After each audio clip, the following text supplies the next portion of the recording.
Alrighty, and Hoops and Helmets is finally back. It has been almost 2 months. My computer broke, but hey, finally got it back. Shout out Apple, I guess. That feels weird to say, but joining me on my first show back, had to bring him on. It's Shannon Smith, aka Podcast Smitty, and Jason Calenzo, host of Three from Deep. He's the NBA guy on Boom Broadcasting. Shannon, Jason, how are y'all doing this evening? Doing wonderful, man. Can't complain. I'm on holiday until July 7th, so I got time, baby. I got time as soon as you said it. I'm doing great. We're over here at Camp Calenzo. Did my show the other day, dropped on Monday. So I'm enjoying the off season like the NBA is enjoying the off season now. So, lots to get into. I appreciate you having me on here, Aaron. Thank you very much. I'm glad to see you back, brother. So we've missed you, man. We've missed you. And I'm happy to be back. And unfortunately, my co-host of Hoops and Helmets, Carson Williams, you see his name on the top of the screen. He unfortunately has to work. But I mean, hey, I had to jump on the opportunity, even though I'm not the basketball guy on the show. Still got to cover it because it's a big event. We will just be covering the lottery picks because I'm a busy person. I don't know if I got the 3-hour show in me like the NFL show was, but got to do something. And before the draft itself starts, we got a couple of little things to talk about. Jason, I know you're a Knicks fan. Obviously, unfortunate Eastern Conference Finals exit in this year's playoffs. But right, what kind of a player would you like to see them target in the draft to help build up their roster? Well, unfortunately, the New York Knicks don't have. They really only have one pick. They got the 50th pick in the second round via Memphis. They lost their second round pick for some tampering stuff. And then, of course, their first round picks for the next umpteen years are wrapped up in some other players. So with that 50th pick, I think we still can get value. One of the guys I was really looking at there was Ryan Nembhard. His brother was just in the Eastern Conference Finals with the Pacers, Mr. Nembhard from Canada. So he was a senior. So that's one of the things I saw in this draft, man. You talk about freshman frenzy. There is in the top 15 guys, there's 11 freshmen. So to get a senior, you got somebody that already has a little bit of blood in the NBA. So I like Ryan Nembhard out of Gonzaga would be my pick around that 50th pick. But New York, unless they make some moves tonight, which I don't see them doing. We're not going to have. We're going to be much active in this draft. There's going to be a lot of other teams that are going to be super active in this draft. Mm-hmm. And Shannon, I haven't had the chance to talk a whole lot of NBA with you, so I don't know who your favorite team is. But first off, what's your favorite NBA team, and who do you want them to take? Well, I've got the paper bag special here because you've got a Bulls fan right here. You've got a Bulls fan. Everybody, when Mike retired, everyone went to LA and became Kobe fans, which I get it. I understand. But me, I stayed loyal, and was a Bulls fan. Whew. But might I say, the Chicago Bulls have traded away almost everything that they've had. And, Gar Forman, John Paxson, what's going on up in here? I just got to know what's going on with the Bulls. But with the way I'm looking at it right now, it's been a little difficult for the Chicago Bulls. Been a little difficult. But in this draft right here, I've still got to look because I got to see what pick my Chicago Bulls do have. But considering the fact that I still do the Panther podcast, I'm looking at the Charlotte Hornets because, that's the hometown right there. I'm looking at the Hornets, and the Hornets have pick number 4. Mm-hmm. So, I mean, it looks like it's going to be either a Duke pick or a Duke pick for. Bulls are 12th, by the way. Bulls yes, that's right. They are 12. So they are 12. Top 12 right. is not too shabby. I want my man from Florida. I want the young man from Florida. I really do. Walter Clayton Jr. Yes, I think he would be great for the backcourt because there is talk, of course, of shuffling in the backcourt. Lonzo Ball can't be on the floor. most of the season. You know, Levine is gone. You've got everybody from that initial squad that was supposed to bring the Bulls to the playoffs is gone. Most of it with DeMar DeRozan going to the Kings. Like, you know, the Sacramento Kings are the Sacramento Bulls, basically. You know, but it's going to be interesting. I would love to see Wendell Clark Jr. as a Chicago Bull, but I doubt I don't think he'll be around. I don't think he will be. The length would be a big thing, you know, because the front court needs a bit of help for the Bulls. The front court does. And speaking of the Hornets pick, you said it was going to be Duke pick or Duke pick. Best case for them, in my opinion, is VJ Edgecombe at 4. I do have some notes from Carson. He got me some of those before he had to go to work. He has Edgecombe as his number 3 player in the class. If you watched any college basketball, any VJ Edgecombe games, that guy is an athlete. He's got a phenomenal vertical. He is super fast. I think he'd pair really well with LaMelo Ball. He needs help on offense. Charlotte had the second worst offensive rating in the whole league. They're a hot mess down there in Charlotte, and I think he'd be really good. I also Con Knipple, he can shoot. He can shoot absolutely lights out, and that would be really good. I just don't trust him defensively, and I don't want them to take a player where they have like a kind of glaring weakness, and to me, Knipple's defense is a glaring weakness for him. That's why I wouldn't like that at 4. He's a local guy, though. You get the Duke guy going to Charlotte. They need all the help they can get. I can only get you so far.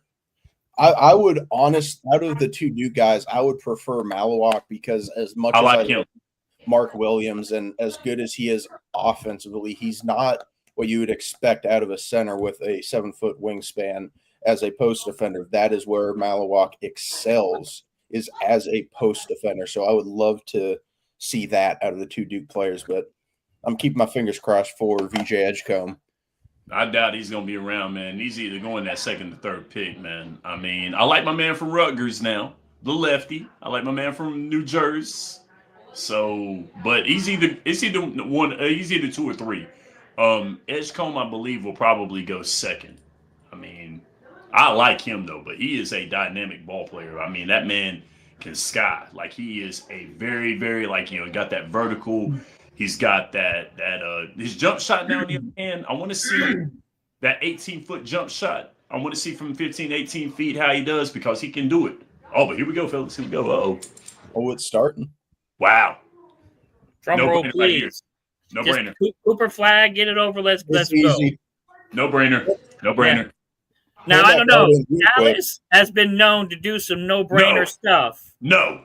I mean, not this time. Look at some of the trades that are happening right now. This is a layup. Dallas got absolutely nothing for Luka Doncic, and a 36-year-old Kevin Durant got what? So, talk about trades. Dallas has been known to do some suspect things. Talk about trades that make Luka Doncic crash out. I mean, you know, you look at all the trades going on, and you know, De'Aaron Fox got more than Luka, and I mean, I doubt it. I don't think Dallas drops the ball twice. No, this is a layup. This is a clear path to the hoop. Yeah. No one's within 30 feet of you. You're the only player on the court. If I do, I'm leaving. How many guys have gone up for that dunk and the ball bounces off the back of the but even them easy layups kind of come out a little bit. But no, especially Kyrie Irving signing a new 3-year deal. So now you're going to have Kyrie, but Kyrie's not going to be back early. So this gives Cooper Flag a little bit of time to kind of acclimate to the NBA. Hopefully AD stays healthy and they build the rest of that roster up. See, look, Dallas has a chance to do something here in the short term. You know, we can make fun of them all we want about the Luka trade, but they still have a squad there if Kyrie comes back and is the Kyrie that we know. Because last year, man, he was unbelievable. No drama. Kyrie Irving was a phenomenal teammate. He was a phenomenal player last year. I think he left all that other stuff behind, which is fantastic for him because I think that helps his legacy. But man, you put Cooper Flagg on that team, especially because of his defense. I really like Flagg. Look, offense is offense. That's all everybody touts about is offense. 3-point percentage, of course, because everybody lives by the three. Doesn't matter how tall you are if you can shoot the three. But someone that we saw that in the NBA Finals this year with both teams, with Oklahoma City and with Indiana. When you talk about turnovers, steals, defense is important. I think Cooper Flagg's defense is underrated. Oh, yeah. I mean, especially in that post play as well, too. And that post play will be vital as well with Dallas because Cooper can defend anybody. Like, he can defend the perimeter as well, too. He's got the lateral quickness for the perimeter. And he also can defend the low block as well, too. So that's tough. I mean, for real, that's really tough. But, yeah, getting acclimated to the game is going to be big. He's young. He's going to have some time as well, too, you know, with him being another freshman, one of those freshmen yet again that's coming out for the NBA. I think, you know, Coop has an opportunity. He has an opportunity to be the face of the league. But I think his Olympic experience is really going to help him out with that because, you know, you get a lot of these kids that come in, these one-and-done freshmen that, you know, bright lights, big city, you know, it's hard to kind of get caught up with the NBA game. But I think with his experience around the league and around guys in the league and talking with them, I think that's really going to help him kind of get his feet and not really struggle with all the other stuff. You know, when it comes to basketball, look, guys, you know, he's a talent, generational talent. He's going to be able to play basketball. It's all the other stuff. It's the travel days. It's the, you know, getting used to being on your own now. Now you're going from college to a pro situation. But I think his Olympic experience from last year is really, really going to help him out with that. I think that is going to kind of ground him a little bit. So Dallas is getting themselves someone that's already preformed and ready to go. This prepackaged, pre-cooked, all you got to do is drop in a little water on it, and it's good to go. And something I want to get your opinions on real quick before we get too into the draft. Jay Billis's number 9 prospect, Noah Isangwe, his team in the basketball Bundesliga, they are in Game 5, which is the final game of that league's championship. He is not with his team. He is at the NBA draft. He received a green room invite. Jason, as the NBA guy, what are your thoughts on this? Do you understand him attending the NBA draft, or would you have liked to see him be there playing with his team in a win or go home type of game? Of course, anybody wants to be with their team. I think this was probably a really tough decision for him, and I guarantee he doesn't come to this draft without a lot of blessings. I guarantee this was talked to with the team. Guys, what do you think? I could see that kind of situation, but this goes to show you how big the NBA is globally and how big these are and how big the NBA has gotten to a global brand where it is that important for somebody to say, guys, do you want me to play in the game with you, or you want me to take a plane and go get drafted in the NBA? And dudes are like, go get drafted. So I'm sure this was a decision that he didn't take lightly because, you know, when these guys, they blood, sweat, and tears with their teammates, you know, that's a big thing. So, but it really just goes to show you, man, how big the NBA globally has gotten in this product. So shout out to him for coming over here and doing that. I'm sure that weighs heavy on him, but I guess when you're going to get picked, you know, tops in the NBA draft, he's probably going to make a heck of a lot more money with that rookie signing bonus than he's probably making over there. So, And Shannon, the pick is in. I think we know who it's going to be, but real quick, let's get your thoughts on the Noah Isangwe. First of all, I want to know when Marty Smith started watching basketball, man. My man over there in Newport, I mean, for real, that's my racing guy right there. That's my racing guy. He live in North Carolina. You know what I'm saying? He's covering NASCAR. That's my guy. It's my cuz. No, I'm just playing. He's my play cuz right there. But honestly, I think that had to have been something that the team had to talk about as well too. I think I'm with Jason on that one. I mean, how many players get that opportunity to be a green room invite? And I'm pretty sure his coach was probably like, "Look, I get it. You know, there's no reason for me to tell you to stay except for to play the game, but you got a green room invite. If he didn't get an invite, then I understand. Go in there and play. I mean, but they told him, look, you're gonna be seated right here.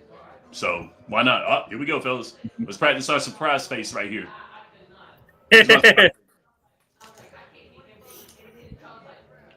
Easy pick. We cannot show live coverage of the draft, or the channel will cease to exist. Nah, man, no. We can't do that, man. Unfortunately, I wish we could. We have no written consent from the NBA currently. Well, we don't need to be canceled. We here for you and here for the show. We're gonna let you know. Carson, what's up, buddy? Hey, what's up, Carson? I'm missing you, man. Missing you, Carson. Yeah. Carson, while you're in the comments, who do you think the Hornets are taking? Yeah, what's up, Carson? Who we got? Who the Hornets gonna take? He's gonna say Knipple. He's gonna say it. He's gonna go with his Duke guy. So, but that depends if they turn around and trade LaMelo. Oh wow! I wouldn't be surprised. I'm surprised that didn't go down yet either. Is Jaylen Brown getting traded? Is Jaylen Brown going to get traded tonight? We'll talk about that here. I think he does. I think he does. Tonight? You think he's traded? I think it's tonight. I don't think it's tonight. It would have happened already. It would have happened already. I would like to see him get a chance to be the guy on his team.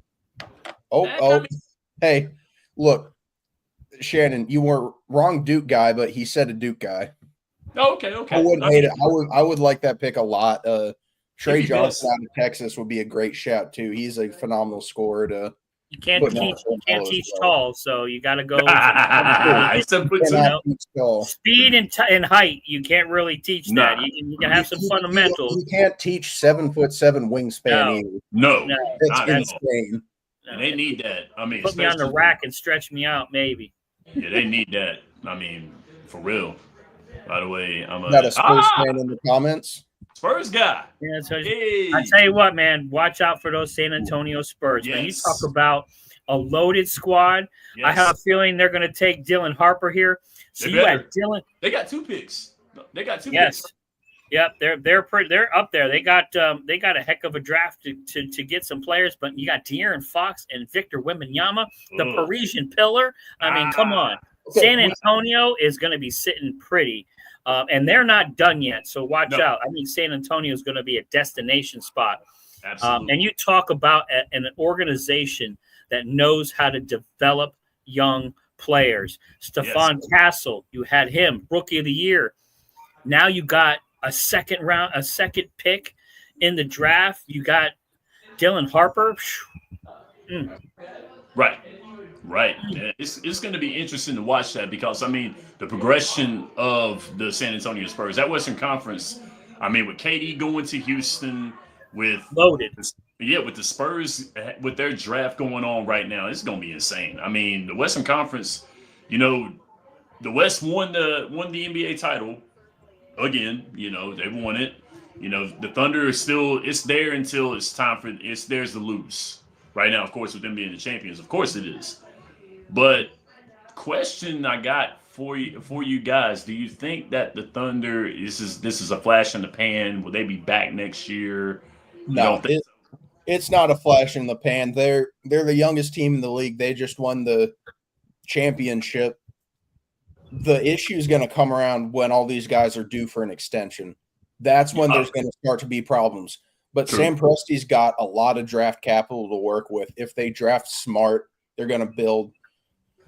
Oh, he's at the podium. I wonder who it's going to be. Dang. Better be Dylan Harper. He better be. Nah, he's gonna take. He's NBA ready. You talk about his dad is Ron Harper. Come on, Dylan Harper. Oh, I get it. Dad is Ron Harper. So you talk about somebody again, NBA ready, already knows the drill, probably has all the experience. His brother is with the Detroit Pistons there, Ron Harper Jr. So NBA ready. He already knows all the ins and outs of getting there. Plus, he's talented, dude. Again, drop a little water on him, let him go. He's ready to go. Oh yeah, because they need that backcourt. I mean, they need a point guard also too. They need that point guard position. I mean, because Paul's not coming back, right? I don't think they've signed him yet. I haven't heard anything yet. I'm still waiting to hear that. It was a one-year deal, right? Yeah, I'm waiting to hear what they haven't really done any offseason moves yet there, San Antonio. So, but man, Dylan Harper there with Wembanyama and De'Aaron Fox. Oh my goodness, Castle too. Oh, he'll be the rookie of the year next year. I think Dylan Harper right now is my number one for rookie of the year next year. So talk about the team he's got around him and the organization that knows how to develop guys. I think he's going to be rookie of the year. That's my guy.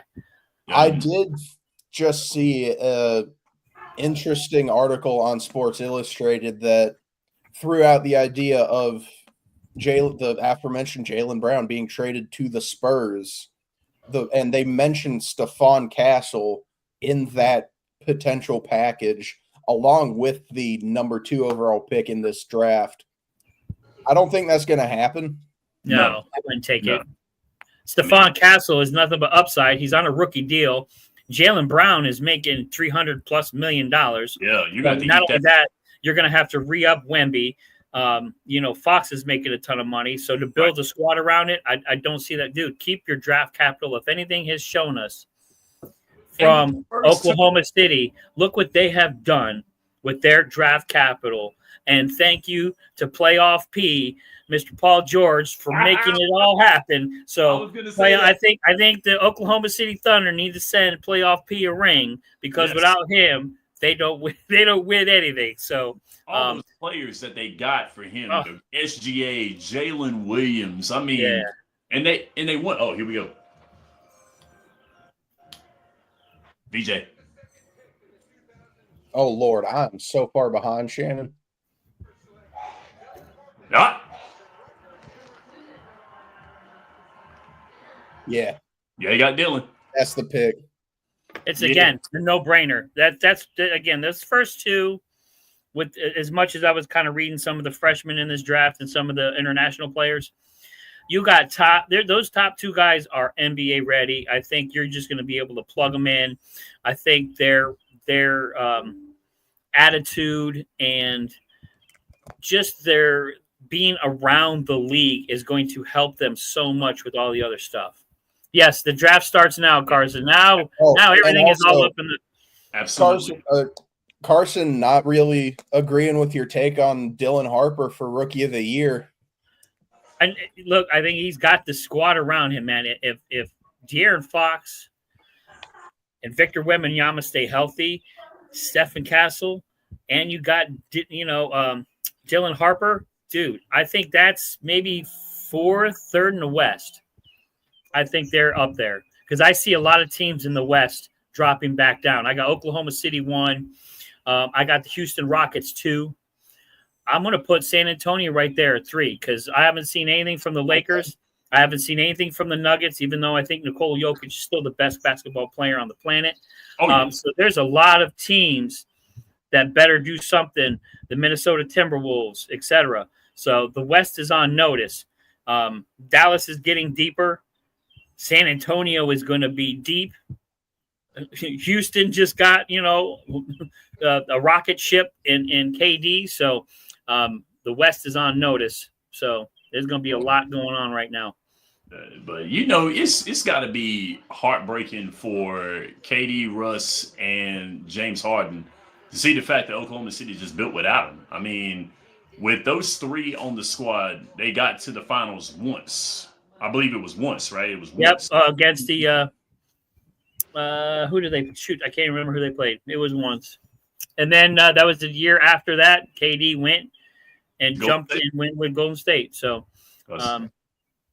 Cody, in the comments, if you're the Celtics, do you offer Jaylen Brown for the 10th pick and Castle? No. Do not get rid of Castle. Win with what you got. I mean, if you're the Celtics. No. Win with what you got. San Antonio's got to win what they have. Because, looking at these squads right here, I'm one of those people that thinks it's absolutely stupid that the NBA has that whole big market, small market thing. Mm-hmm. Nobody does that in other sports. You don't hear about that in football or hockey or baseball or anything like that. But you hear it in the NBA, you hear it in baseball. It's why the Pirates. Well, small market, that's the pay raise. But to me, the small market stuff is more for viewership. I think a lot of it is these leagues. You talk about the NBA and MLB. They label them small market. That's just a disservice to those teams. Yes, you want those teams to blow up. Then market them. Then put them on primetime games. Yes. So you talk about Oklahoma City, a small market, Indiana, a small market. Put them on prime time. You have mega talented guys. You have superstars on these teams. Don't make an excuse that, maybe the viewership's not there. People will watch if you win. If you win, people will watch. Look at San Antonio. They called them a small market, and 4 titles came out of it right there with the way that they built, because they built in the draft on top of that too. Because, you have teams that have to build in the draft, and San Antonio was one of those squads that had to build in the draft. You're going to see San Antonio on a ton of primetime games because, of course, Victor Wembanyama. They had international games in France last year, brought them home. Dude, they're going to sell that more than anything. So you're going to see San Antonio on a lot of primetime games this year. Oh, boy, who's Philadelphia? What about Philadelphia, fellas? Who they got?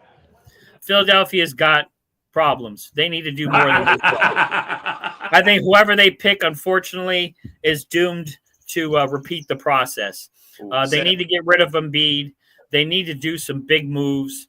They had their star rookie last year that got hurt. You're getting a top 3 pick this year. And before Jesus don't trust that process. He's like, nah, I'm gonna hang with the lepers. And before this 76ers pick is in, gonna bring on the next guest on the show. It's Shawn Lucas. Shawn, I appreciate you coming on. How are you doing tonight? Doing good, Eric. Glad to be on the show with you, Jason Podcast. Smitty, looking forward to it. Draft night. I'm excited. Yeah. Yeah, I mean, for real. Yeah. It's a party now. It's a party now. The professor's in, you know what I mean? So we can have this. It's good. Real quick, Shawn, haven't talked a lot of NBA with you either. Who's your favorite team and who would you like to see them target in the draft? I'm a Lakers fan by choice. Been there with Showtime days, back with Magic and everybody. We're not picking in the first round. We got a good core. So our biggest thing now is to do something in the second round with the pick we got. Give maybe a late bloomer that can come off the bench, give us some production. But we got to work free agency. But we kind of got our hands tied in shambles when we got LeBron on a high contract, Luke on a high contract, my coach JJ that came from Duke. Shout out to No. 1 pick, Cooper Flag from Duke on a high contract. So we got a lot we got to do in free agency to make sure we can get through this Western Conference. Mm-hmm. And we've talked a lot of Hornets because I think Jason's down in North Carolina right now. I'm from there. John, what do you think the Hornets do? Carson wants them to take Malawak out of Duke. I would like that pick. I also feel like they could use help on the offensive side of the ball with a VJ Edgecombe if he's there, or Trey Johnson out of Texas. What do you think would be the right move for the Hornets? As a Carolina boy, we watch a lot of Hornets games over here at the ENC. So I would definitely say my pick, and I was talking to my boy Brian about this, big Hornets fan who I work with. I want to see them take Khan from Duke. Him and Ball could be a good little 1-2 punch that we saw with Duke last year. If you get Khan Knippel open, he can hit those shots. They can run screens. I think now you can have him moving without the ball, having Ball set him up for those shots. But if you get Marlon Watts, you got a shot blocker. You got to have a rim protector if you're going to be in the NBA. And picks in, What's it going to be? Is it VJ Edgecombe here? BJ. Do we see Ace Bailey go top 3? Told you. VJ. Told you. VJ. It's going chalk right now.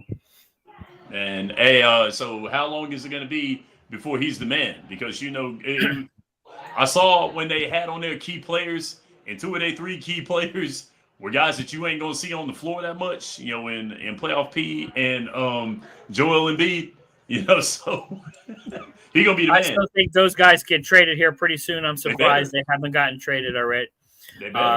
They do. Paul George needs to be kind of a off the bench kind of guy. I think those days are over for him. Yep. And Joel Embiid, again, I think he needs to be on a team. I could see him on maybe a Timberwolves. So you take Rudy Gobert to stifle Tower out of there, maybe put Embiid up there with Edwards. Maybe he'll flourish a little bit, but I think he needs to get out of Philly. I think it's time for them to erase the board. Just, take the etch sketch and just shake it up a little bit and start over again. Because 76ers, no matter who they bring in, they just don't develop them like they should, and then they end up with all these injuries and issues. So, and again, I think I think a lot of that is on the team with these young guys, either too much, too fast, or whatever they're doing outside of practice, etc. They just need to figure it out and talk to some of these other teams like San Antonio, like the Kings, who are actually developing their young players. Yep. So, they got to work on that stuff. No, man. You ain't worried about Sacramento Queens. Listen, watch out for Sacramento. I like Zach LaVine. Sabonis, I think, is a double-double machine. I used to love watching his dad, Arvydas.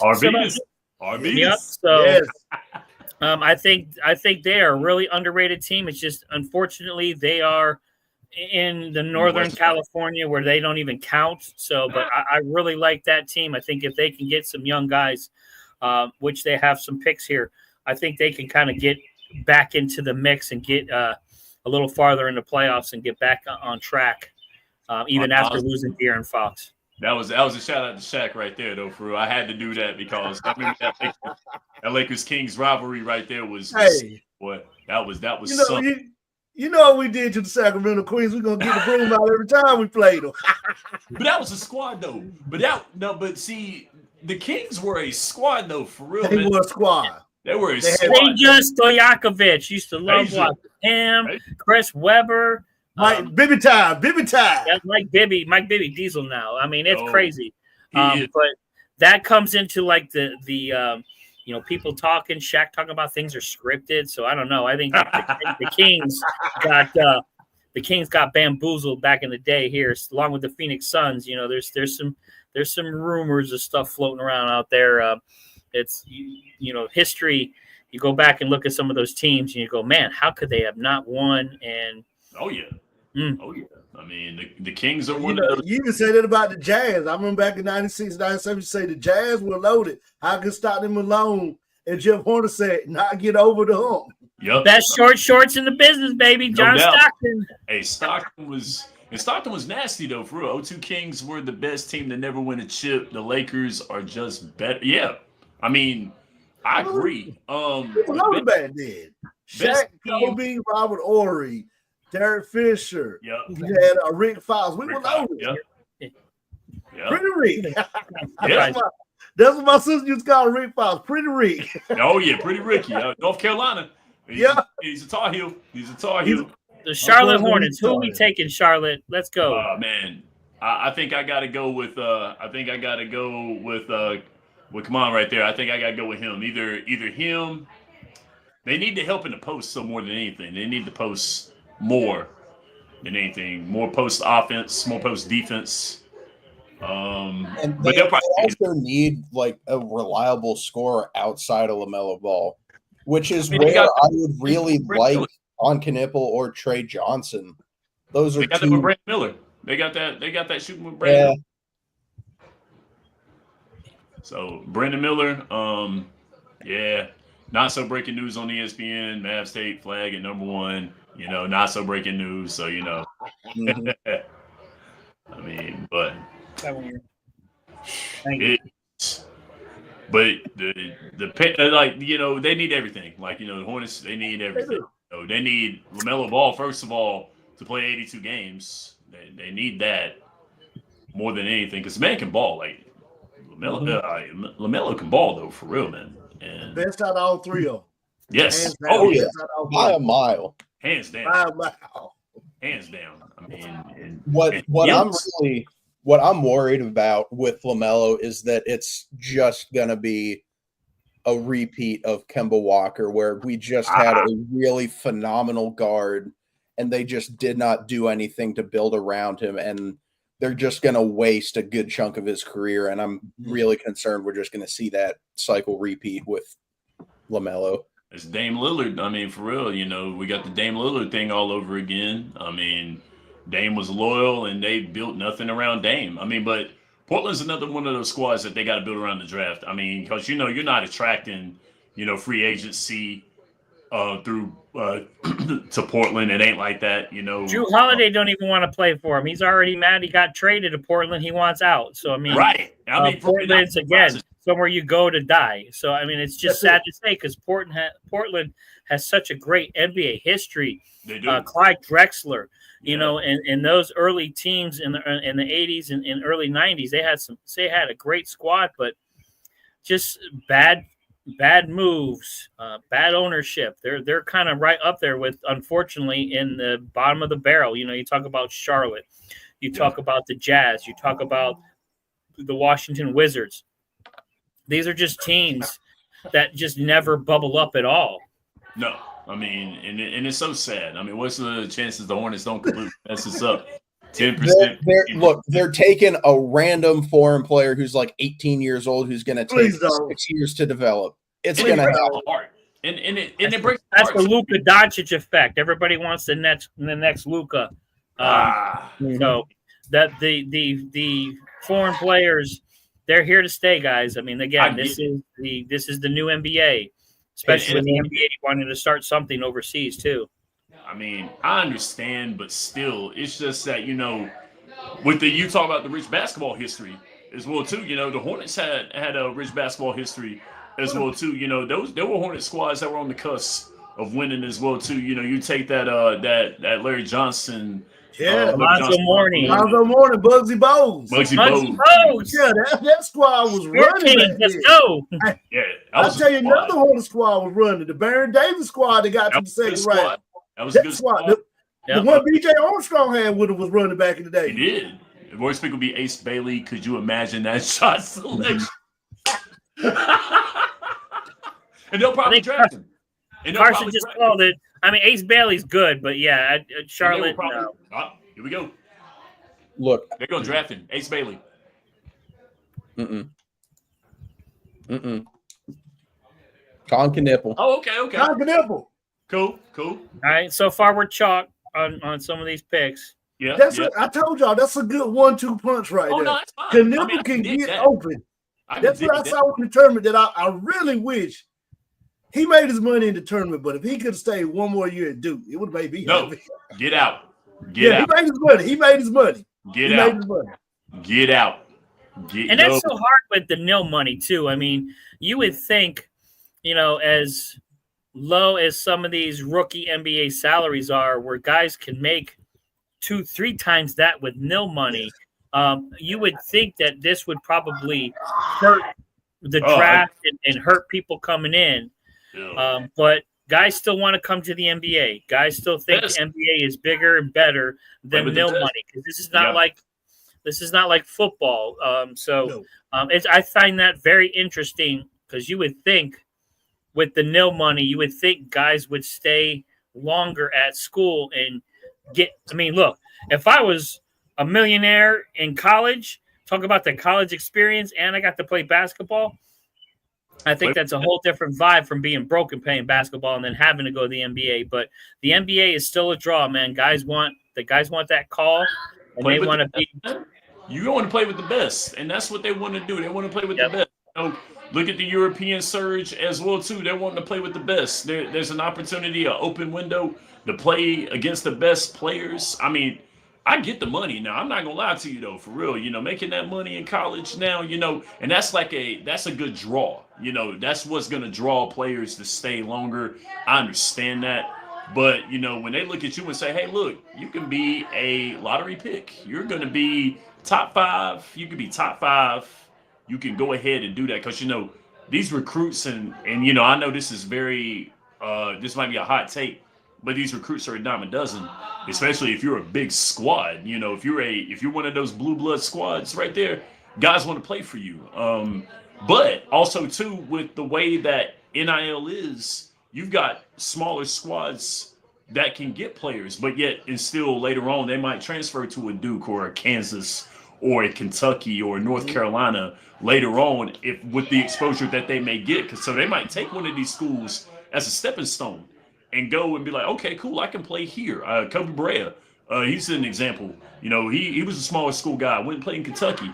Kentucky balled out. That SEC, everybody was balling in the SEC. It breaks my heart as an ACC guy to watch the SEC not only be rotational in football, but to be looked at in basketball as well too. That was the ACC for years. That's a hurt point. You are so true about that. No, it sucks, man. It sucks, man. It sucks. We were the standard for basketball, and it's gone. Yes, the Big East is still hanging by a thread. Rick Pitino was doing in St. John's. When UConn has still got their namesake for the national championship, two-time national champions. You know what I'm saying? Georgetown still trying to make a little noise.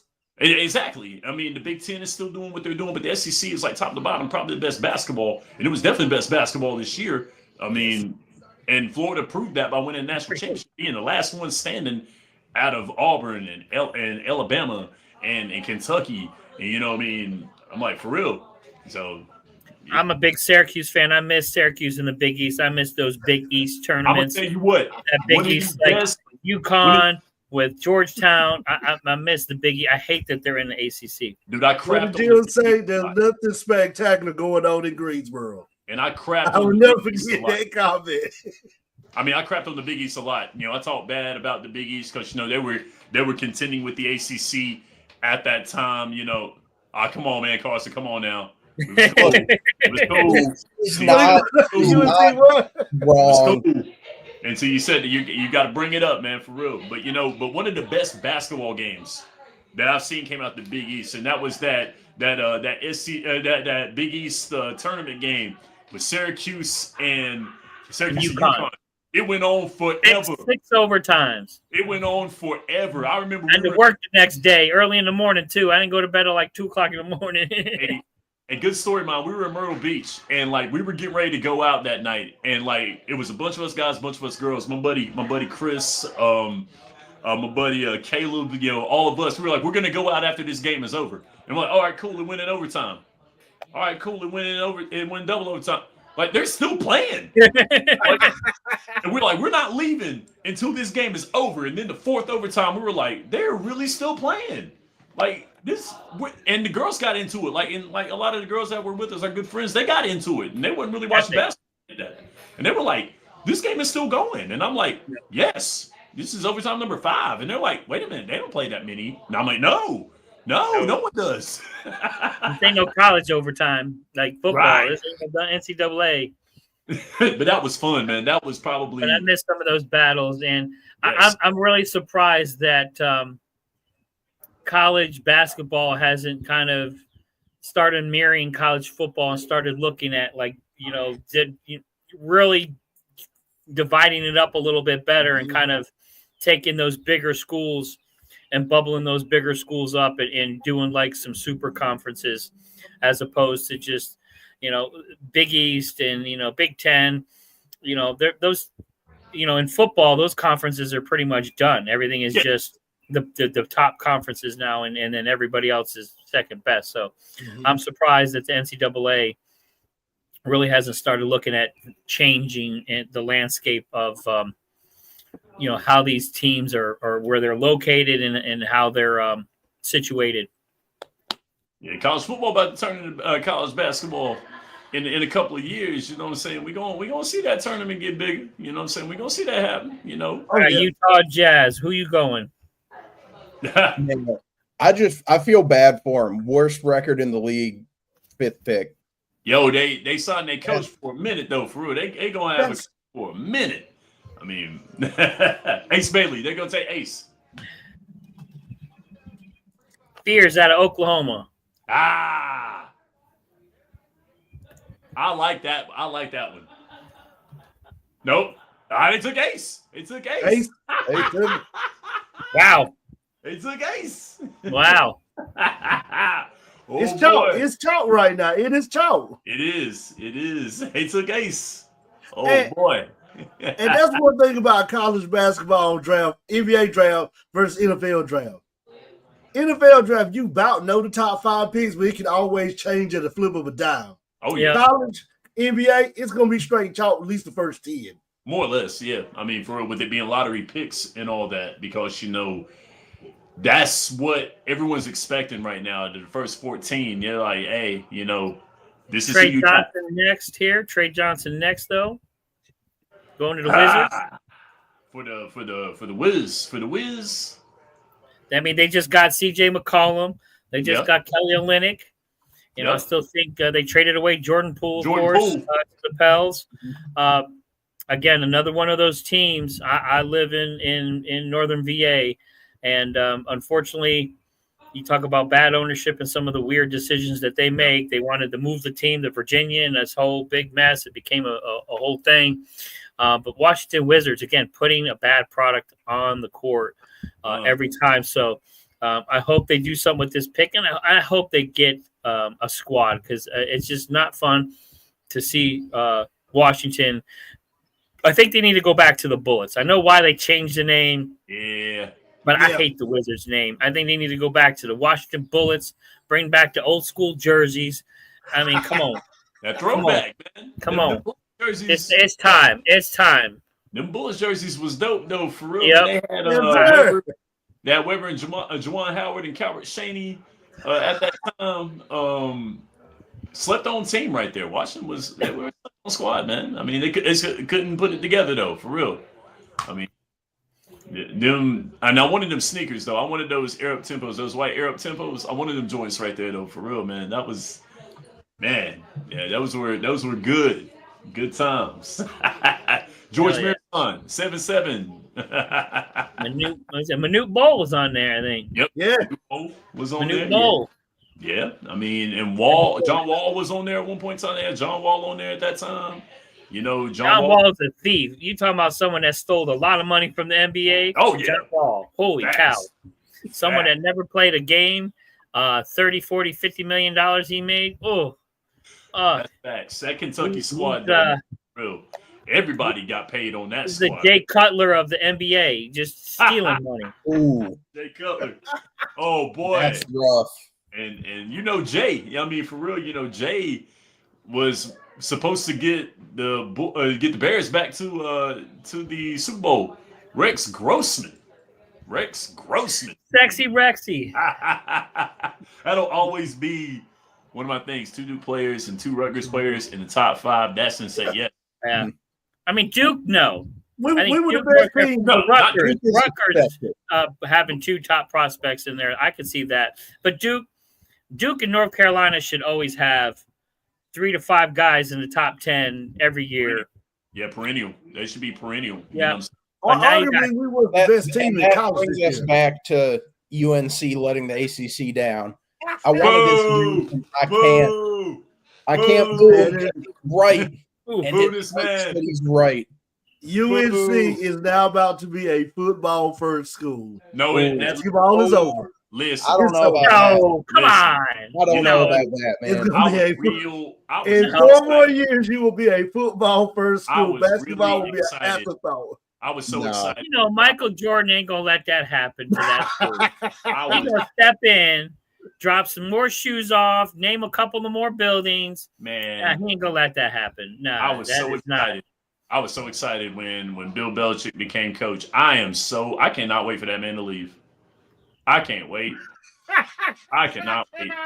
With the media circus, with him and that girlfriend of his, and all this other stuff. I mean, She got an email account to UNC now. Got a personal email there. Seriously, I mean, even if the squad is good, I mean, for real, I still am like, get out. I'm like, get out. Yeah. I mean, I know Belichick likes to fish, but I know he likes catfish. right. Oh, that's a fact, right? They're relocating a lot of their money. Yep. And that sucks, man. And it does suck. You know, I get it, but then again, I don't get it because, you know, basketball has always been big for Chapel Hill. You know what I'm saying? It's always been big. But, you know, football is always king. It's king of college sports everywhere.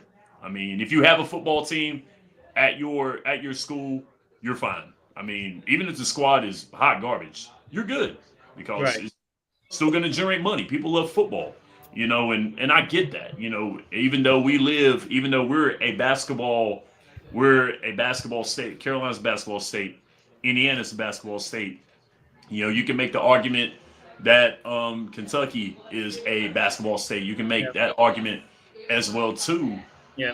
Kansas is a basketball state as well too. You can make that argument. Football is always going to be what draws everybody, no matter what.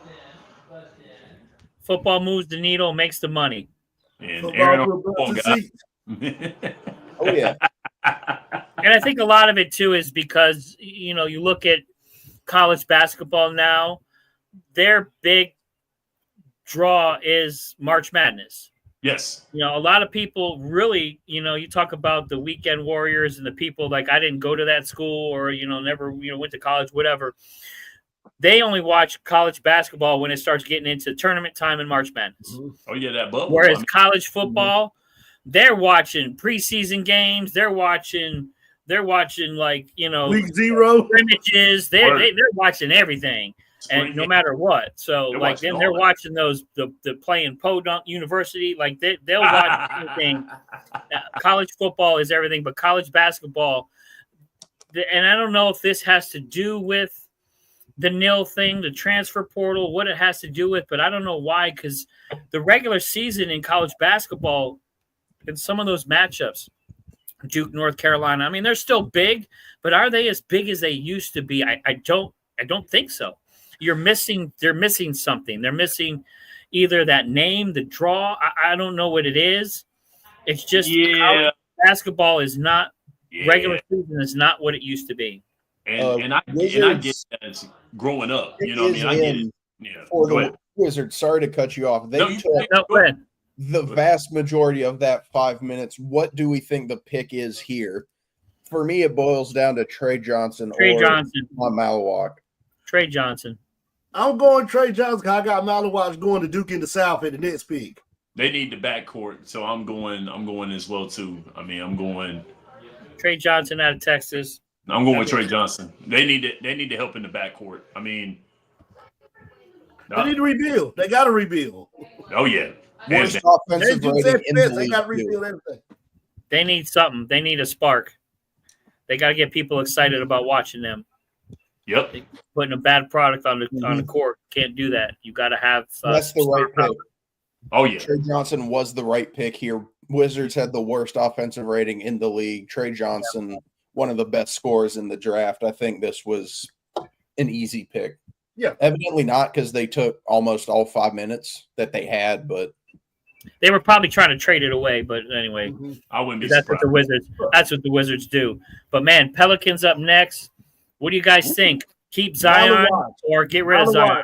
Malawak, Duke of the South. That's the Pelicans. They're Duke of the South. Middle of the season, they're going to trade Zion, I believe. I think he's going to get traded in the middle of the season. I don't think he goes in the offseason, but I think he's going at the trade deadline. Even with all the drama and everything surrounding him, do you think the Pelicans just need to, rip the Band-Aid off and get rid of him? I mean, I know they just got Poole, Sadiq Bey. They got him in that trade. Zion not really living up to expectations. Again, somebody kind of stealing a paycheck from the NBA right now. Now he's got the off-court drama going on. Well, I don't know. I still think the Pelicans need to move on from Zion. I think he needs to go somewhere else. I agree. I mean, Zion is one person. We had NIL money back then when he was at Duke. He would have benefited for 2 years. I always said he needed to be at Duke for 2 years at least before he went to the NBA. Yes. You could tell that Duke, he was still had a lot of high school immaturity in him. Oh yeah, he still does. I mean, damn, whole lot. Man, look, I tell you what, when they were playing, it was USF when, or not SF, UCF. Yep. When UCF had Taco Fall, Taco Fall was locking him down until he fouled out. If Taco Fall did not foul out that game, Duke was going down.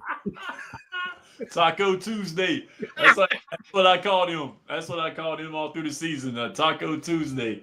I was hoping. Everything in me was like, dude, I would pay because my mama's in the next room. I would have ran that in her head. Like, you got Taco Tuesday. So that was Taco Tuesday. I would have been doing that all day. Lord have mercy. But I knew it wasn't gonna happen. I'm not dumb. I can't stand Duke as much as the next guy, but I'm a realist at the end of the day. They were not gonna beat them. And so, I mean, I wanted not to do it. It was a really close game, though. Another Duke team that should have won a championship, but inexperienced and ran against a deep Michigan State team that got inside the Final Four. That's one of the years we should have won it. We should have won that year. And I don't really like Michigan State that much. So if Duke would have beat them, I would have probably not cried. I mean, so I wouldn't have liked it, but I would have been okay with it. You know what I mean? He became a Taco Fall hater that day. Oh, man. Poor Taco. Come on, man. I liked Taco Don't hate on Taco a lot at UCF. You just had to bring that up, Aaron. Oh, my God. I did. Of course I did. And while we're on the topic of Duke games, Carson saying I was right. He was destroying them, and Carson agrees they would have lost if he didn't foul out. I mean, hey. Well, you gotta remember, after Zion dunked on him now, his confidence was gone. Yeah, his heart did break. People forget that Zion did jam on him one good time in that game. That was bad, man. I remember that dunk too, though, for real. That was wow. I was like, yep, there went his soul right there. His soul left his body. that happened right there. The Pascal Siakam on Jalen Williams. Just out of body experience. That was bad too, though. Pascal, that was a poster right there. Pascal is nice, though. I mean, but God, your heart goes out to Tyrese Halliburton, though, for real. Your heart goes out to that man after he got hurt. He said he played again. He said something going on in the NBA, man, where you have that many blown Achilles, not just in the playoffs, but the whole season. Well, I don't know if it's a shoe thing, if they got to go back and do some redesigning, if they got to look at the way, I don't know, training, something. But man, if you have a calf injury and you're in the NBA, don't play. Sit down. But you're gonna blow it. Matt Barnes brought up something really interesting. He had a short on his podcast on their YouTube page, and he says he doesn't think it is the shoes. He thinks that it's these players that are playing this travel ball in the AAU as young kids. He thinks that you put miles on your legs. Yeah, I mean, you got kids traveling all over the place, which, and I ain't knocking that at all. If you got an opportunity to do it, that's great. But I mean, when you've got school ball going on in the winter, then you've got summer ball going on in the summer, and then you've got rec ball going on while football season is going on. I mean, that's going to wear on you a lot, playing basketball. Yeah, but LeBron James played in tons of playoff games. He played, Olympic games. So in the summertime, and these guys play all the time. To me, I still think it's more. I do believe it has a lot to do with this. You guys don't wear high tops anymore. They wear these funky low mid shoes. Right. They don't wear where's the old school high tops where they just think taping their ankle up is going to do something. It ain't going to. And I'm telling you, a lot I think has to do with the footwear that they're wearing, because I've never seen this many blown Achilles. You go back in the day, this just wasn't there. And those guys played tons of ball. I mean, these guys play basketball all year round, and they play pickup games. And so I don't know. There's something going on to see this many pops that soon. It's kind of weird. We wore Chuck Taylors and BK pumps and Nike pulled and never got hurt. Nice. Never got hurt. Nope. Ankle. Fine. What you know about them British Knights, boy? What you know about the British Knights? Oh, BKs. Some BKs, baby. Woo. I had the LA Gears back in third grade shooting ball with the lights on them. Them light ups, boy. Them holiday lights, boy. I remember that commercial. With them holiday lights, LA Gears, boy. Pelicans pick is in. I feel like Malawak's got to be the pick here. Malawak. If he is Zion, it's gone. If he is Zion, it's gone. So I got fears. Malawak. They need a rim protector. Bad. Trey Johnson. Trey Johnson's gone. Whoa! Fears. You said whoa. Okay. Jeremiah Fears. Okay, wow. Jason. He can ball, man. Jeremiah Fears can ball. Yep. They needed a guard. I don't trust Poole. No. So I wouldn't be surprised if he gets traded again. Just because he makes a lot of money, he's not really that good. He's not. But now we got Brooklyn on the clock. Man, I talk about another team that needs a lot of help, that went from having Kyrie Irving. They went from having, Kevin Durant. They had all these hopes and dreams. And then now that the Knicks have ascended finally, they are now second in New York as opposed to first. I didn't like it when Brooklyn was first in New York. So Brooklyn needs to work on it because the Knicks are now they vaulted ahead of them now in the city. So. Oh, yeah. I mean, good pick. Now I see your boy going center for Duke. Come on. How do you say his name? Come on. Malawak. Yeah, I have a feeling he's going there. I mean, I could see them maybe taking Bryant or I don't even know how to say Kasparis. I don't know how to say that forward kid from Illinois. That's a good pickup for the Pelicans. Fears can fill it up. Watch him watch him this season. That guy can fill up and put the ball in the basket. Points. They need points, so they got to fill up. Yeah, that Oklahoma squad was nice. Another one of those SEC squads that was lighting it up because they shot the ball effectively. Like a lot of those teams in the SEC, like Ole Miss shot the ball well, Kentucky shot the ball well, Oklahoma shot the ball well. So definitely, I mean, I can dig that. I mean, so Jeremiah, I get. Oh boy, yeah, that's right. Oh, Buddy Hield. I played in Oklahoma, boy. Buddy Hield. Buddy Hield, my buddy.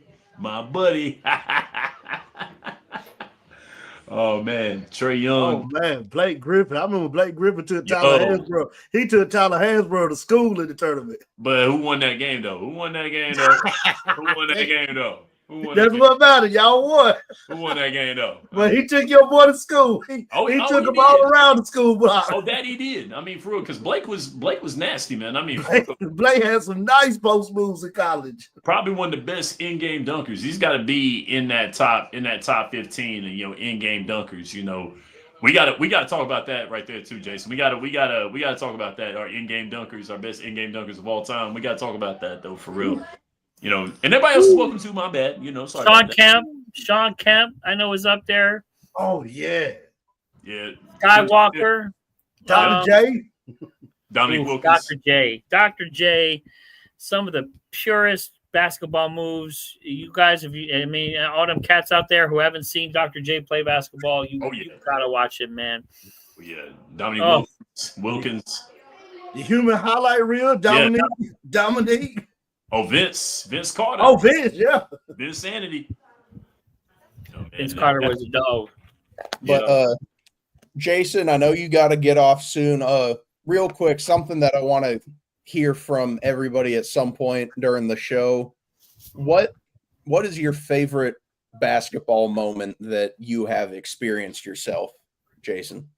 Man, I have a lot, and probably the one. And it's really weird. The one that sticks out to me the most is watching Knicks Bulls and the OJ cut in. It's one of those things, you have those moments in your life where you're like, I knew where I was exactly at that moment, exactly at that time. Because I've seen some great basketball. I've seen some stuff in person. I see some stuff, I grew up during the Jordan era, so I watched a lot of great basketball. I'm a huge Patrick Ewing fan, so I watched my Knicks, some of the Heat Knicks rivalry games where the fight with Lonzo Mourning and Patrick Ewing. But it's one of those things. You kind of remember where you were when the Knicks Bulls game was going on, and all of a sudden they cut to OJ and the Broncos. So, and it probably doesn't have a lot to do with basketball, but just I remember watching the game, and all of a sudden they cut it off. I'm like, what's going on? And then it's like I remember exactly where I was. I was watching the game with my boys down in Florida. We're sitting there all hyped up for this game, and then that happened. So it was just kind of, I know it's a crazy thing to think of, but it's where were you when that happened, and that was that moment. But I've seen some great basketball. The Jordan, just about every one of his championships, watching him.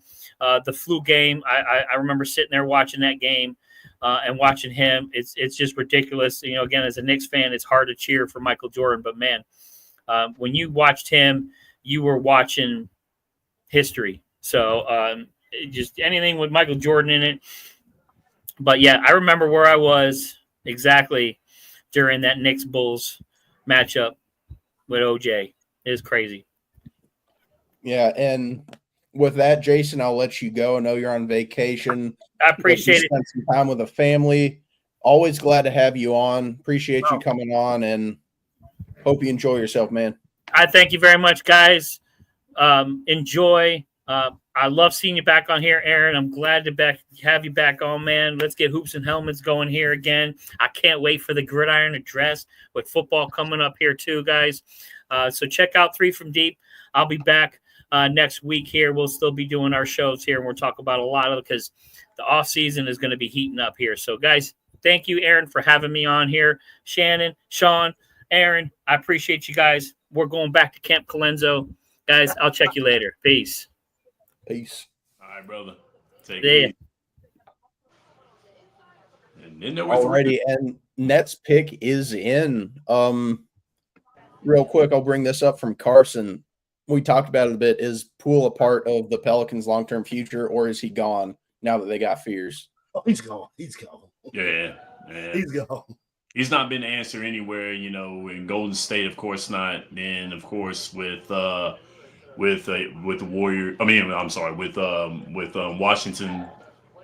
I think that was getting him out of Golden State. That trade right there was getting him out of Golden State because they didn't want that dude around. Him and Draymond with the fight, during the camp and all that. Oh, here we go. It's Malawatch. It is not Malawatch. It is Igor Demine out of. Whoa! Malawatch is dropping. He's dropping. Igor. Not Igor. Oh boy. Okay, and to reference back to my notes from Carson, Igor Demine was Carson's 18th ranked player in the draft, going 8th overall.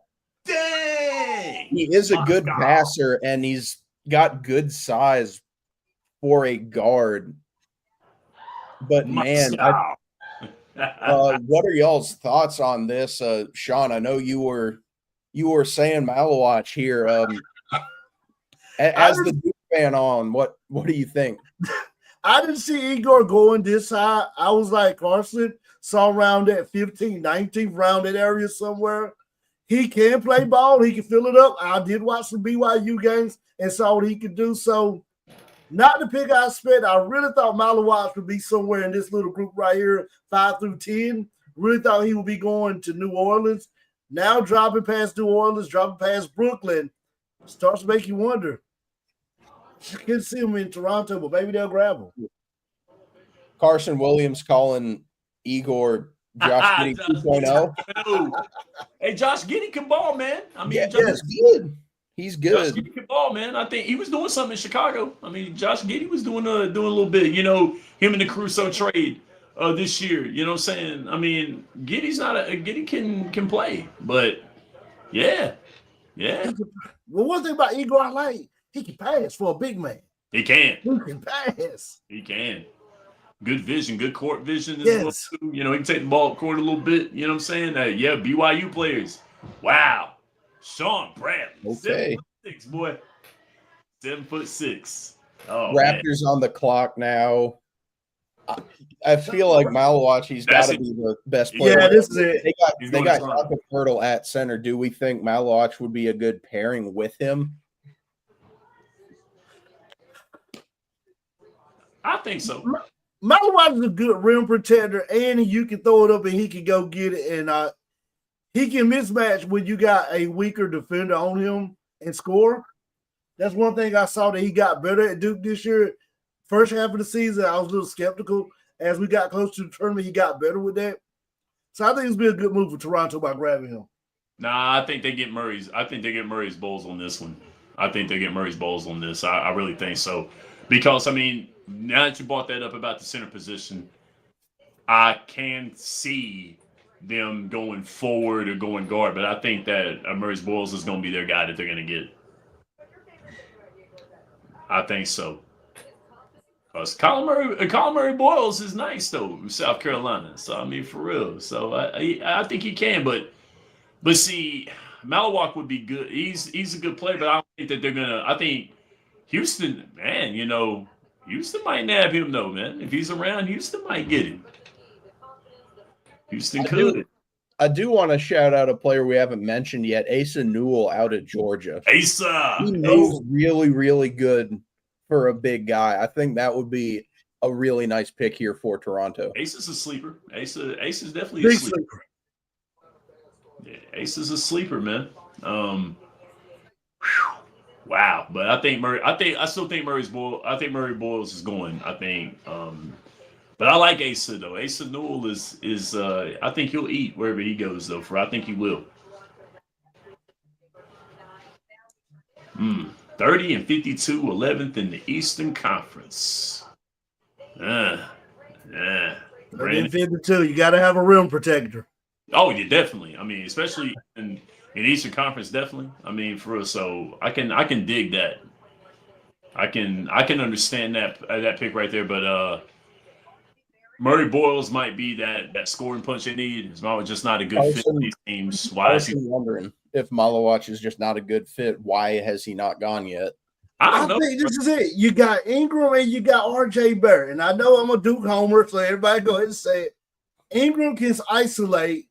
RJ Barrett can get him the ball. And what did Malawach do best? When Cooper got hurt in the ACC tournament, it became the Con and Malawach show.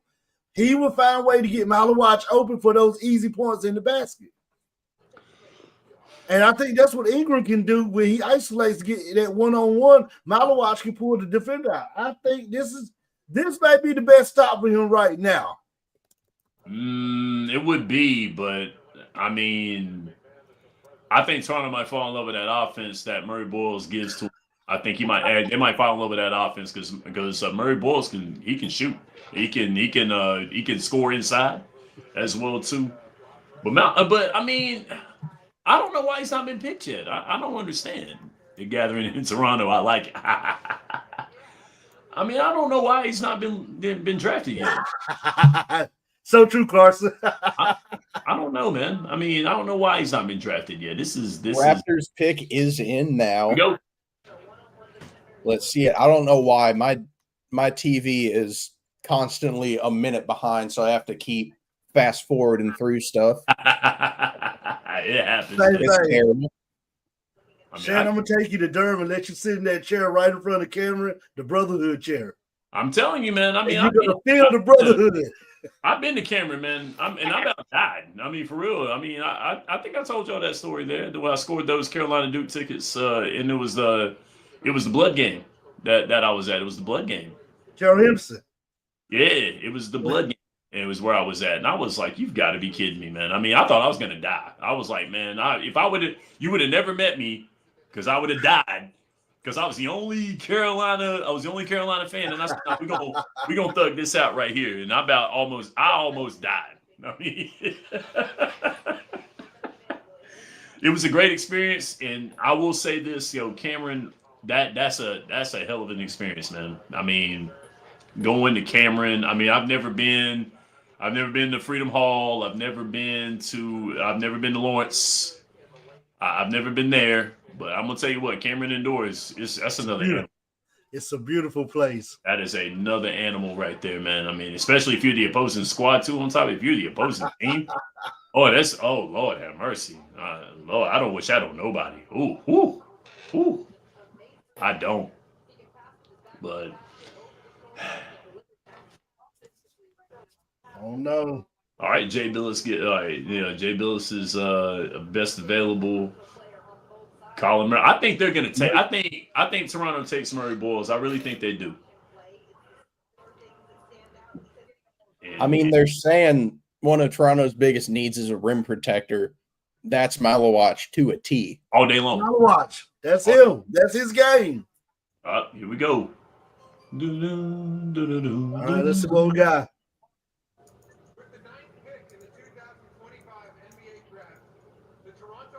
Okay. Yes. Whoa!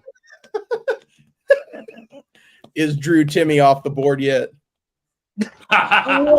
Timmy. Drew Timmy. You called it, Shannon. You called it. I'm serious. They fell in love with that offense, man. They fell in love with that automatic offense. I mean, hey, I can't blame them. Yeah, they fell in love with that offense. I mean, which I get it. You know what I mean? Which I get it. But I'm gonna tell you what though, if Houston, I hope he doesn't go to Portland. I mean, I don't wish that on anybody. I mean, No. I don't wish that on anybody because God Almighty. I mean, Portland's bad. I wish Trevor was here. I wish Trevor Everett was here because he was so funny. Like the last live that we were on for Out of Pocket, like he trashed Portland. He said he ain't watched a Portland game since Dame was there, and I was like, wow. He said because they're just bad. They're a bad basketball team, and I was just. You think about when Portland got to the Western Conference Finals against Golden State. Man. And I said all they need was just one more guy. Yes. One more guy, and they could have beat Golden State. They could have. And then what they do, just implode the whole team next year. I mean, because Dame was hitting. Like Dame was, he was filling it up. I mean, for real. And I was like, you got to be kidding me, man. I'm like, what is this? I was hoping that Portland would do it just for the sake of Dame Dollar. Because, I mean, I love Dame Dollar. I mean, he's like probably one of my favorite players to watch. And poor Dame, he ain't going to be playing this year because, in Achilles, three players with the jersey number 0 tear their Achilles in the same playoffs. I mean, it's man. Rough. It's rough. But, Sean, I know you got to hop off for a minute, so I'll let you get that. Hopefully you'll be able to pop back on. Oh, I definitely will. I'm about to run down there. Got something in the oven. It's going off. I'm going to go give me a little NBA draft meal, and I'll be right back. Hey, commercial break. That's all it is. Oh, man. And then there were two. For the time being. Man, hey. But proposed trade with the Suns. I ain't got my audio on, but Whoa. Who they gonna trade? They gonna trade Bradley Beal. I'm lying. I'm playing. Oh man. God. So that's gonna move if whatever they pick, because I mean Phoenix has got to pick in this draft because of the KD deal. And they've got to pick.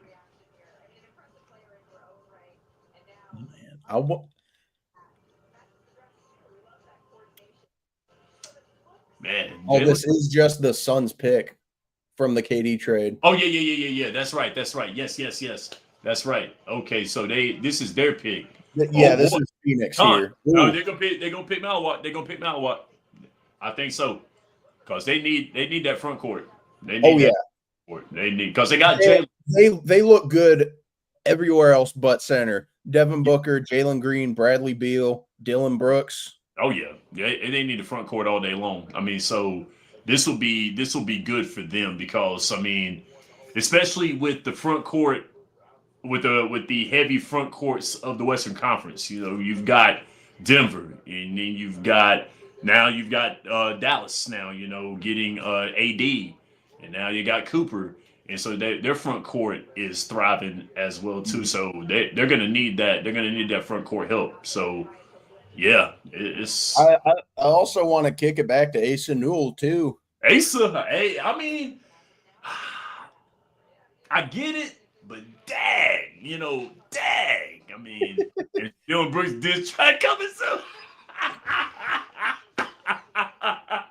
Dylan Brooks is solid. I don't dislike him. Like he's good.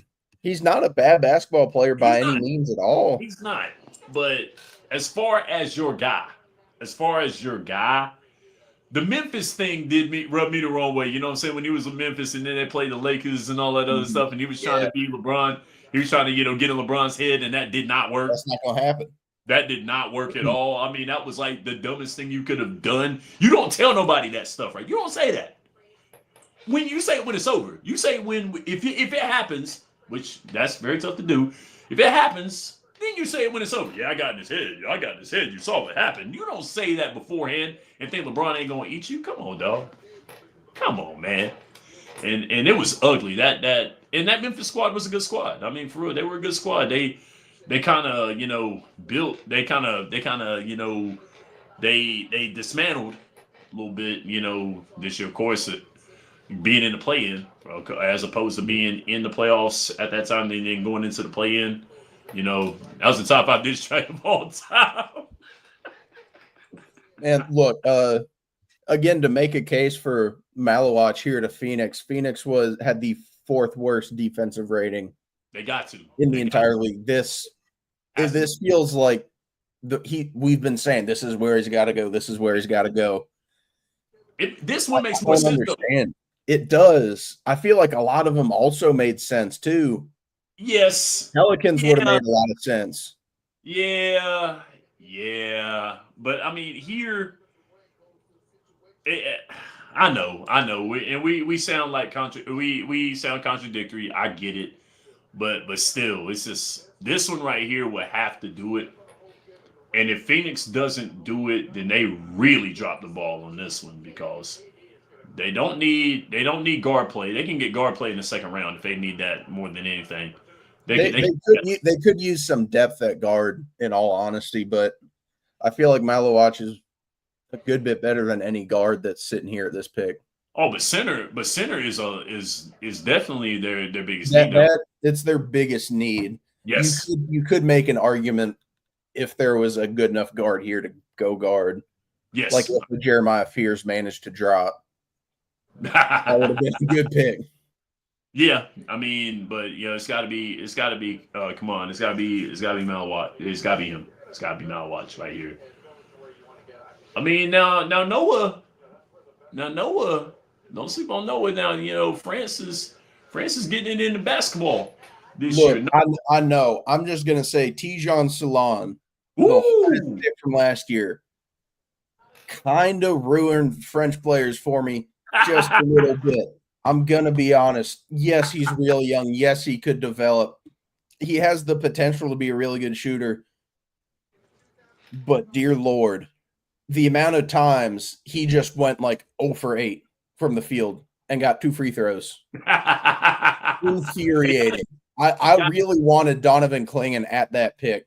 Oh, man. He would have been the perfect complement to Mark Williams. Clingan would have been good, man, for real. Up there. There goes Malawach. Yep. Told you. Yes. It was about time. Yeah, it made the most sense, man.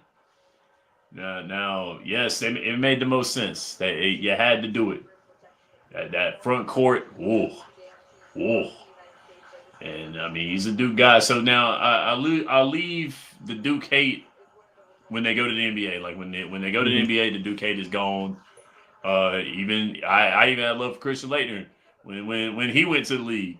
But he went to Minnesota, and Minnesota needed everything at that time. And poor Christian Laettner. But yeah, all the Duke hate goes away. Danny Ferry, Zion Williamson. I want those guys to do well in the league. I do. So I want Malawach to do well as well too. I want Coop to do well. I can actually cheer for him and not feel like crap. You know what I'm saying? So, you know, I can't. That is exactly how I feel about Ohio State players in the NFL.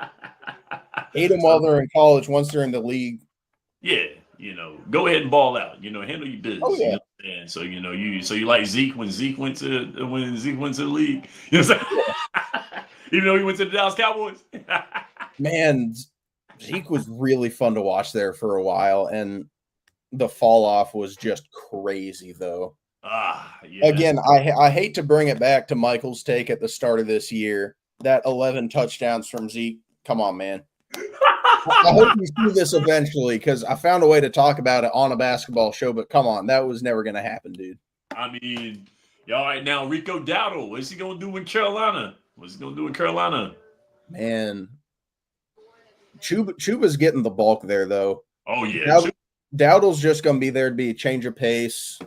You need a running back to get you a check down. He's going to be that guy.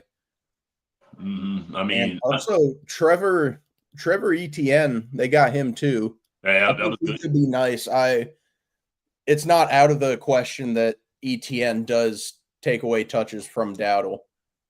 He won't have to do it all. I mean, he won't have to do it all. I mean, Chuba won't have to do it all because Chuba, when they deactivated Chuba for the year, when they shut him down for the year, it was because Chuba was getting fed. I mean, he was getting fed a lot. You know, the exhaustion's there. You know, he was Chuba played every single game. Like, it was just basically Chuba, and even the games that he wasn't so great at, he still was a factor. You know, it was a factor. You know, because the pass game came on slow. And I'm gonna tell you what though, I won't say this. With me doing this with this Panthers podcast one more again, that blueprint video. And this is coming from a 49ers fan. That blueprint video, Dan Morgan is cooking. Mm-hmm. Dan Morgan is cooking. I mean, they got some good stuff going on. I'm cautiously optimistic. Yeah, of course. I mean, I get it. I mean, and I mean, because once again, they had the Kool-Aid last year, and the year before, and the year before, and the year before. Mm-hmm. I get this time around, you kind of like, okay, we've seen this before, and then next thing you know, the Panthers gonna ball out. And it's gonna be like, whoa! Look, I think best case they push for that 7 seed. It's Tampa's division to lose. I still think they win the NFC South, but Carolina could push for a wild card if we see the Bryce Young that we saw in the later half of this past season. But we got a little bit off track there with football, Shannon. Trailblazers, you're all good. I love talking football with you, man.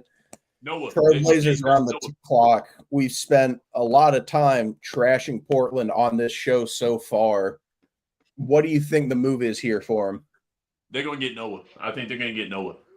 I think they're going to front court play is something that the Portland Trailblazers truly need. They need a lot of things, but the front court, they can start with the front court. This middle of the pack lottery pick right here, the middle of the pack, these are supposed to be your guys that are going to turn your franchise around. I mean, these are the guys that you're supposed to be building off of. I think the best pick would be Asa Newell right now. I think Asa would really fit that team, but I think that they're going to go with Noah. I really think they will. France is getting it in the basketball world right now. You know, I think Wemby has made a lot of people, you know, has turned a lot of scouts to France. And that's fine, you know, and I get that because France does have some good basketball. I mean, and I've been peeping Noah this year, you know, a little bit. Shout out to NBA TV, you know what I'm saying? So, you know, shout out to them. I get to watch a little bit of the internationals. I definitely watch my WNBA, you know, on NBA TV. So, you know, but Noah, I think Noah will probably be who they take. I like the size. I like the perimeter touch that Noah has. I do.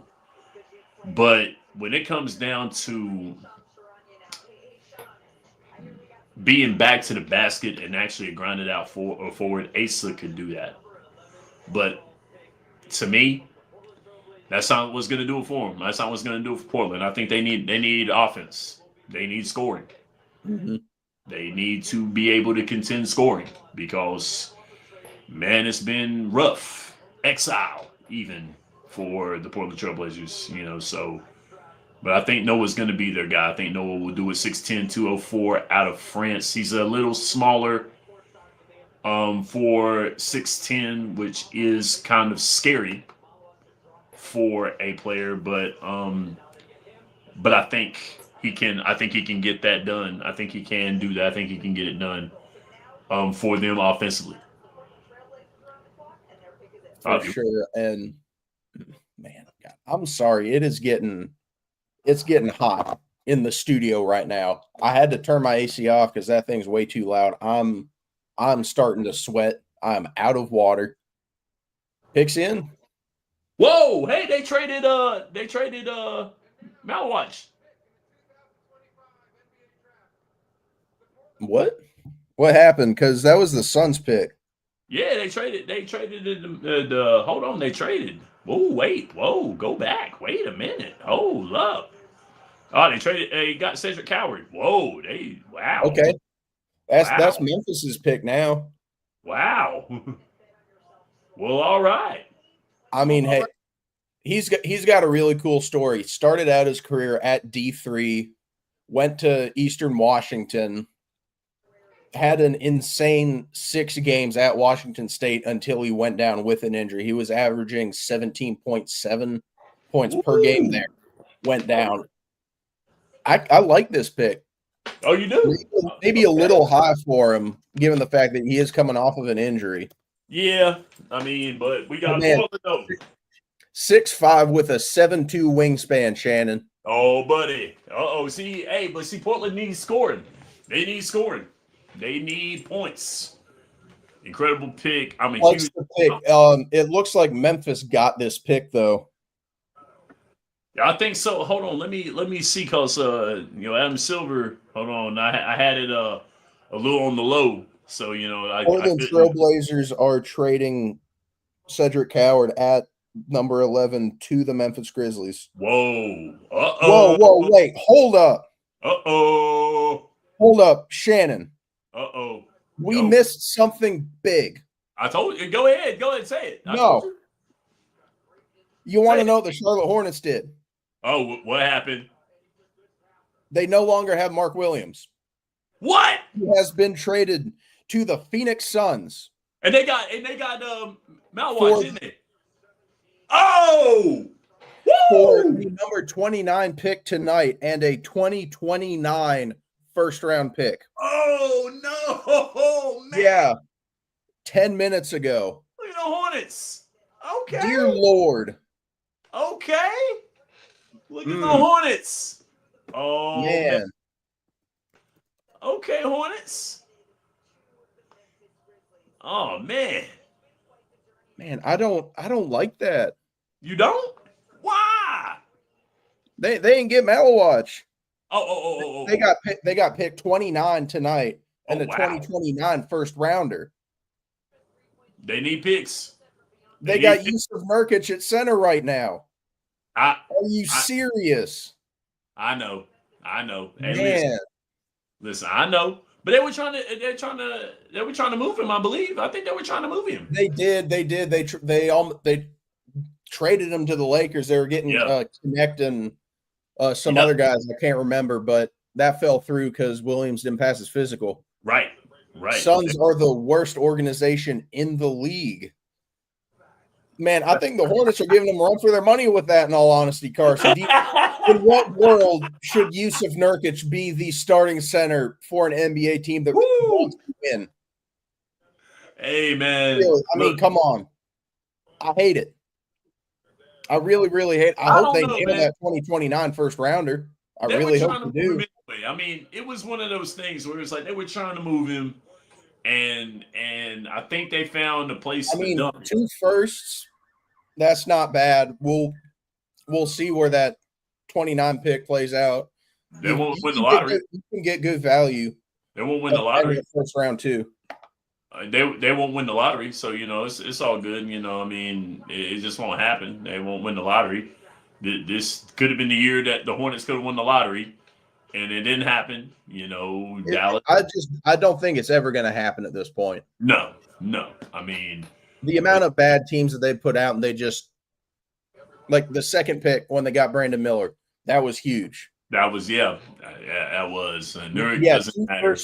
For Mark Williams is really good. And you're right, Nurkic doesn't matter, but he's also going to be the starting center for my favorite basketball team. So that kind of matters at that point too. Kind of matters, Carson. Sometimes you got to eat it. Sometimes you got to eat something out of that deal. You know what I'm saying? Sometimes you got to eat it. It's been nothing but eating stuff for the Hornets for the vast majority of my life. Those picks were what did it. It was yes. Yeah, you're right. Yes. He failed a physical. Yes. Get him out. Get out. I mean, for real, they wanted him gone. They would. The Lakers needed a front court help this year, and it showed in the playoffs when they got beat. When Minnesota beat them because Minnesota was the bigger fighter and leaned on them. That's what they done, and that's how they beat the Lakers because the Lakers had no height whatsoever. Now Phoenix has that problem now. I mean, hey, why not? I mean, for Phoenix, why not? Mm-hmm. You need help in the front court. You do. I think they missed out on a front court player. They probably wanted come on. They probably wanted him. And so they didn't get him. So they're like, guess what? We're going to trade. We need a front court guy. Bow. There you go. I tell you what, you know who I want at 29 for the Hornets? Ryan Kalkbrenner out of Creighton. Woo! Get yourself a center. 7'1", 270, 2.7 blocks per game, 19.2 points. That would be a nice pick at 29. That would make me feel better. Still a little annoyed. 2 first from Mark Williams, really cool. Again, kicking it back to Yusuf Nurkic. Come on, man. You want that front court presence. I mean, for real, you want that front court. You know what I mean? Mm-hmm. I mean, once again, I understand. I get it. It's one of those picks you just kind of like, when it happened. I get it. But still. Man. 2 first rounders, baby. 2 first rounders. It's good. I would feel better if they couldn't pass a physical. You got 2 first rounders for a guy who just could not pass a physical at all. Come on, man. Come on, man. Sometimes you gotta take the good with the bad. Man, it's just been a whole lot of bad. I grew up in the Bobcats era where they were trash. We get Kemba. Okay, we got something to hope for. Woo! Oh, we make the playoffs. Oh, we give Nick Batum a fat contract. Yes. Why? Yes, Nick Batum. Oh Lord, I do remember it. I do remember that squad. And Nick Batum, Gerald Wallace. You know what I mean? Man, Matt Carroll. So I get it, man. I understand. I really do. But Lord have mercy. I mean, I was very surprised. My favorite player from like that era of Bobcats basketball is Josh McRoberts. Oh man, Josh McRoberts. Oh, another Duke guy. Ouch! It hurts. It hurts. He was kind of nice with the Bobcats. He was solid. I went to a couple Bobcats games, and it was the Thunder when they had their big three, and the Heat with their big three. They pushed them in both of the games, though. They were kind of competitive for a bottom 3 team in the league to push those kind of teams. But Bulls are on the clock now. Got very sidetracked with that Mark Williams trade that I completely missed because I haven't been on my phone. Oh man, Noah. We got Noah Essingu. Oh, Noah. Okay. Yeah, Noah. I'd say Noah. I mean, okay. Yes. Oh boy, second youngest player in the draft. So, oh man, need that scoring. Need front court scoring. Definitely what the Bulls need.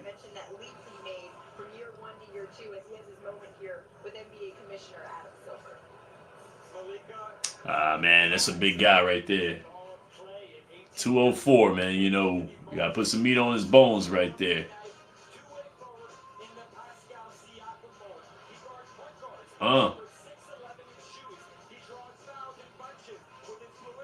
I see that. Okay, okay. I see that. Mm.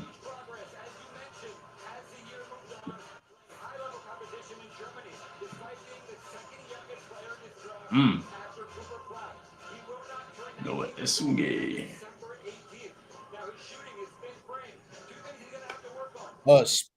Hawks up on the clock now. Atlanta. Oh, is this Asa right here? Wait, oh, they need 40 and 42. They were in the play-in. They were in the play-in. They were right there. They were playing with they got Porzingis now. Yeah, yeah. Kristaps Porzingis. So, but I mean, you got Risa Shea, Dyson Daniels, Trae Young. Yep. Jalen Johnson was pretty good last year. He was solid. I think Asa would be a good pick here. Asa should. I think they should go with Asa on this one. Kasparis. How about Noah to the Hawks? That's what honestly, I kind of want to see him go to the Spurs. I want that. I think that would be really cool. Carson, not a fan of the Sange pick. He's fan of his pick. Nah. Need a shot blocker, need a two-way wing. Asa could probably handle that biz right there, though. Asa could probably do that. So Asa Newell, he's at the forward position. Look at Asa's stats right quick, though. 6'9", 224, out of Georgia. Okay. Uses mobility to score near the rim. He's limited length for a center. 6'11" wingspan. Turn shooting and feel for the game. Still need development on both ends of the court. Full-time power forward. So. Pelicans got this pick. Oh, this is their. Oh, okay. Oh boy. Ooh.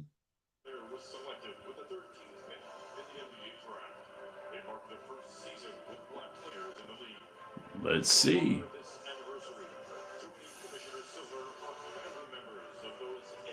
Oh, I need that suit right there. I need that suit.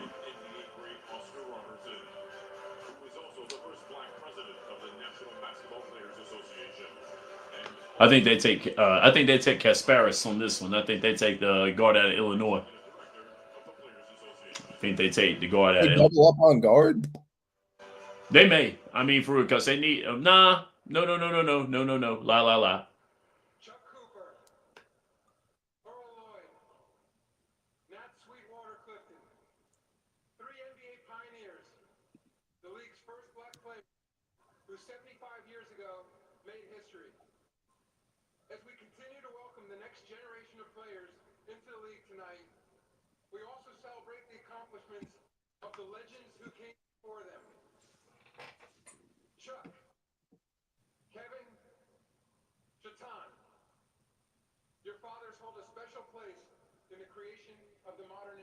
Okay.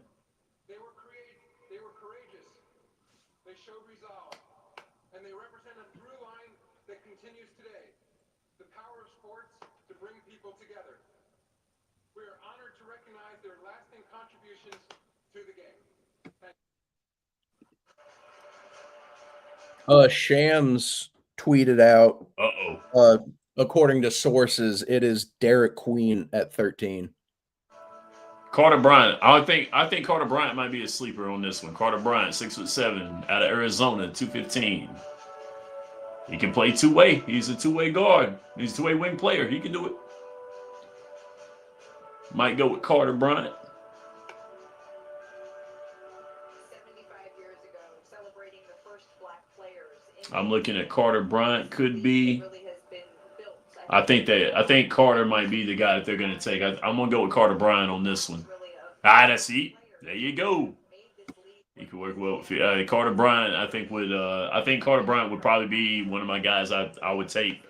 Asa might go to the Spurs, I believe. Asa probably could go to the Spurs. Let me see about Liam Neely from UConn. He's at the guard position. No, never mind. I don't think so. But I think Carter Bryant probably will be who Atlanta's going to take. I like Carter.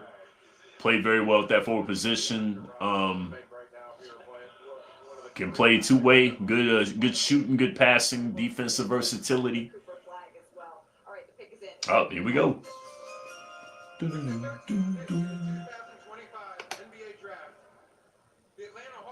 Yep. Oh, wow. Oh, I like Derek Queen. James was right. Derek Queen's got forward size, though, for real. That's one of the things about it. They could probably play him as a forward. 6'9", 248 out of Maryland. I think he's got a good upside to him. I liked Carter Bryant a little more, but I think Derek Queen's got forward size. He plays center, but he's got forward size. So I can see that happening there. Nah.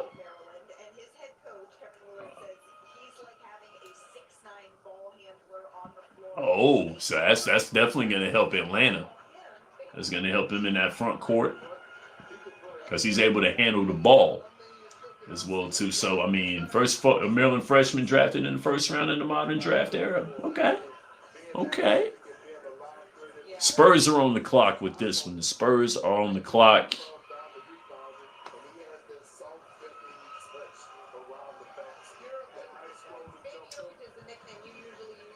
I think they'll take Carter Bryant on this one, either that or Kasparis. They'll take him out of Illinois. They'll take the guard out of Illinois, but I think Carter Bryant will probably fit well for them.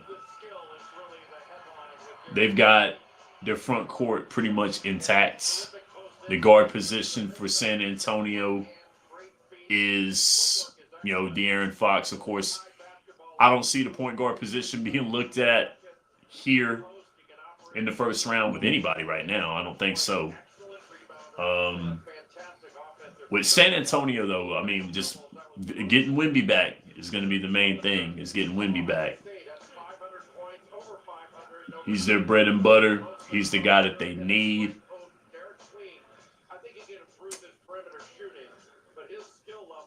Oh. Pick's already in for the Spurs. Huh, they know already. They ran that in. They said, all right, cool, they took him. We know who we got.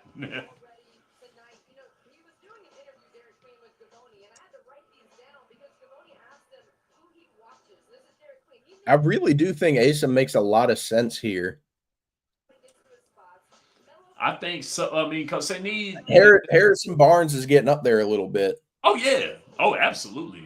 He's been a journeyman forward as well, too. Been a journeyman forward. The offensive kick that he had when he was younger, not as much. Asa could. I'm still looking at Carter Bryant, though. I'm still looking at Carter. But the forward position is definitely going to be what's going to be picked.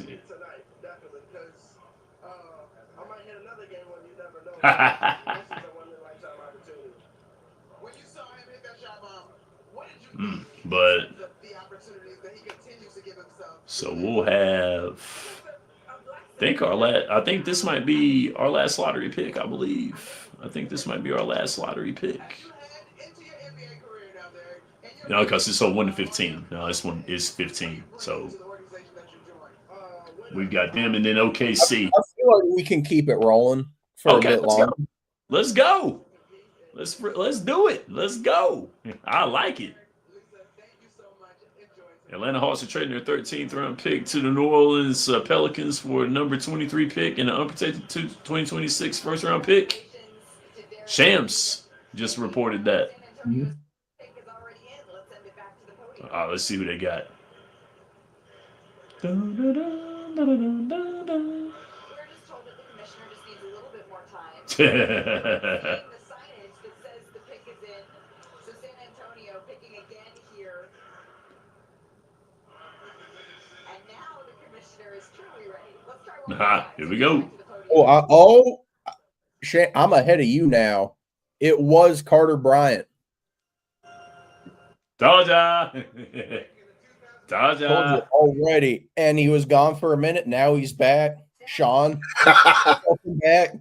Glad to be back. Had to go get a little meal in me.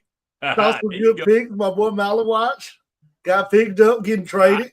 Yep. Sleeper of the night, man. Derek Queen. I would not have gave all that up for him. Would not have gave out. Joe DeMars, I don't know what he's doing in Atlanta right now. He's orchestrating some mad scientist project down there. I would not have gave up the house, the farm, and the ranch for him, but Derek Queen's gonna be a good player. He's a good player. Oh yeah. Very good player in Maryland. Can I like fill it up, can post, can drive, good high basketball IQ, very good person. Okay. Yeah, I also really like that trade for the Hawks. Yeah. That unprotected 26 first rounder. Yes. That's a good deal. Going back 10 spots. They're yeah. at pick 23 now. Oh yeah. Snuck back in that first round. So He's cooking something down there in Atlanta. Oh man, I tell you, amazing pick for the Spurs. Yeah, man. I think Carter's going to excel. I think he's going to do well. I mean, my man got to wear a shirt underneath that sport coat though. Word up. He coming in there like prime time with all that gold on.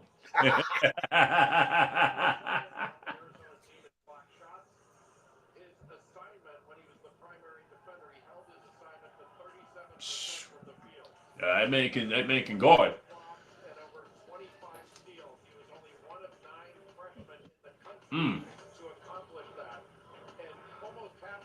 Yeah, that man can guard right there. I mean, is that defense? And that's one thing the Spurs definitely do need as well too, on that wing spot.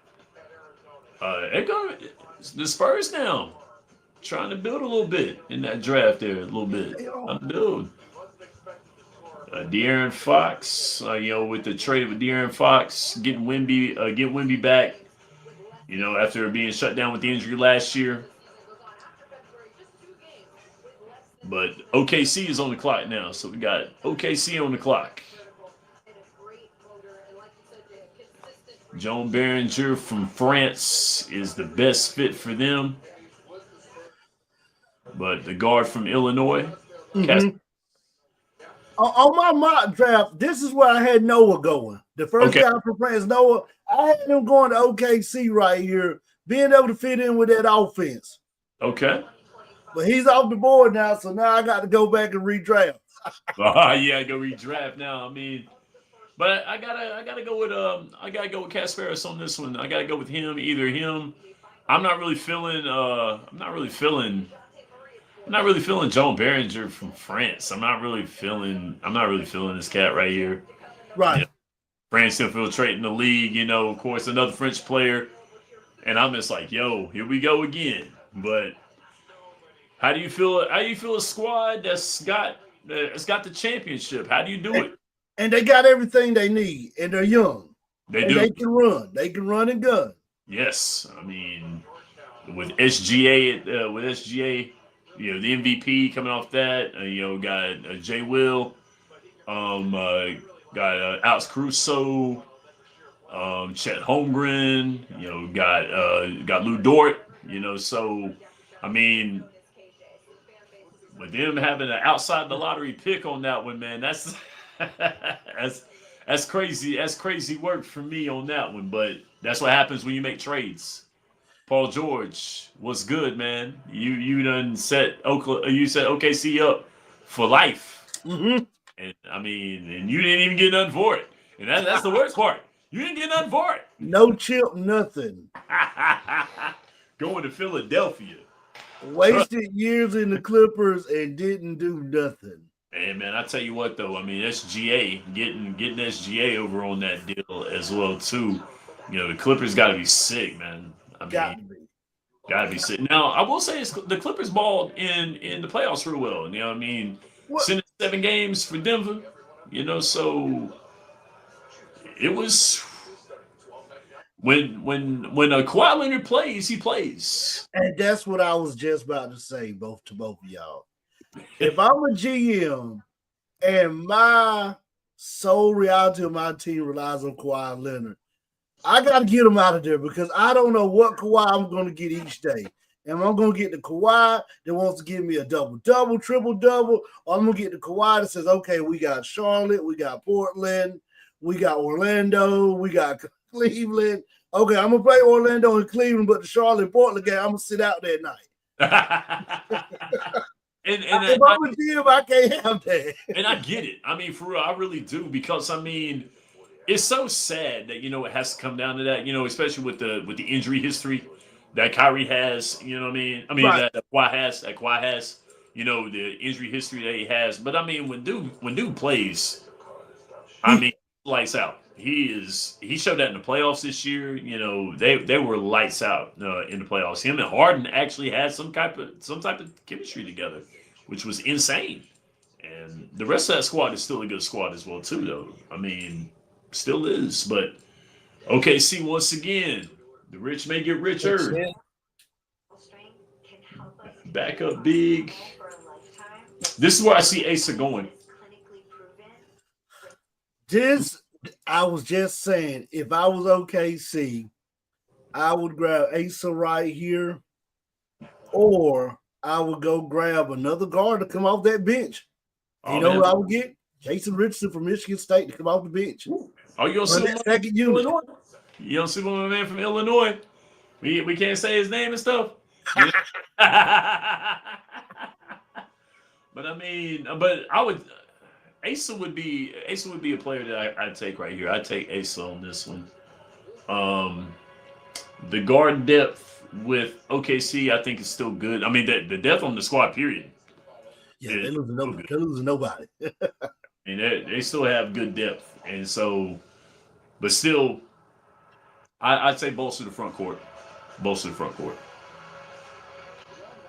You can get guards in free agency. You can get a guard in the second. Well, I mean, you get another Alex Caruso. I mean, Caruso to me was the hardest soul of that OKC team throughout the entire playoffs, coming off, run that second unit in the finals, putting them on different players. Mm-hmm. I mean, very good defender. Very good defender. Carson saying, he believes Asa is a good pick here. I mean, bolster that front court. I mean, you've got the best. You've got one of the best guards in the NBA right now. Of course, you won MVP. Speaking of, there they are. It hurts me because if I see OKC win a championship, like I said in the group text on Game 7 night, it should have been Seattle. It should have been somebody grew up in the 80s and 90s watching GP and Shawn Kemp. It should have been the Supersonics holding up that chip. Woo! Oh boy, here we go. Okay. Really? Okay. I don't hate it. He's a really good rim protector. Okay. He's only 6'9", but his wingspan is 7'6". They need that backup center though, for real. That's what they needed. They need They needed to bolster that front court, and so I like the pick. I like it. Oh, the Grizz are up next. Got the Grizz.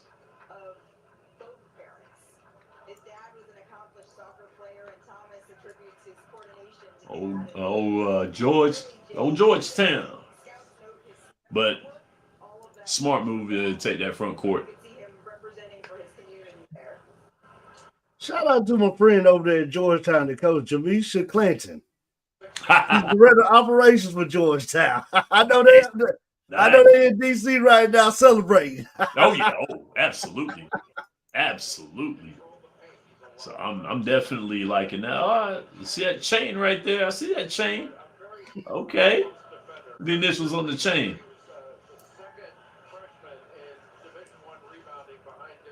You going to a spot that had a ring, so they're going to expect a lot out of him, though.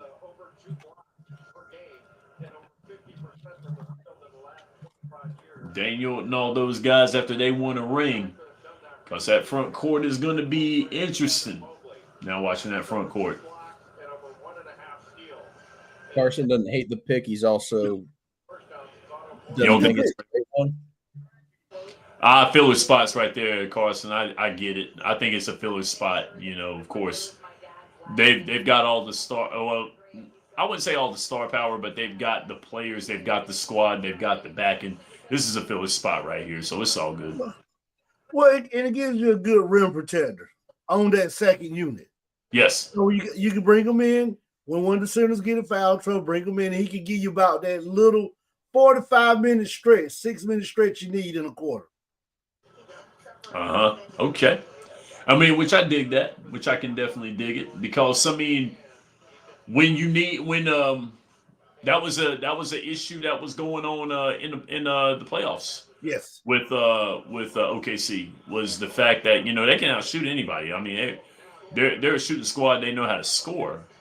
But when it came down to inside that cup, because Chet's got the wingspan, but Chet's a smaller guy. He can get back down easily. I mean, when Caruso's not in the game, it's different. But the double bigs, Hartenstein and Chet Holmgren, the double bigs help. And that was one of the things that did it with Denver as well too. Because when they play Denver, Denver has the best player in the world, Nikola Jokic. I will say that I believe what Jason Calenzo said. He's the best player in the world. But the double bigs, how you gonna beat the best big in the league? Give them two bigs to mess around with. You know what I'm saying? That's tough to do.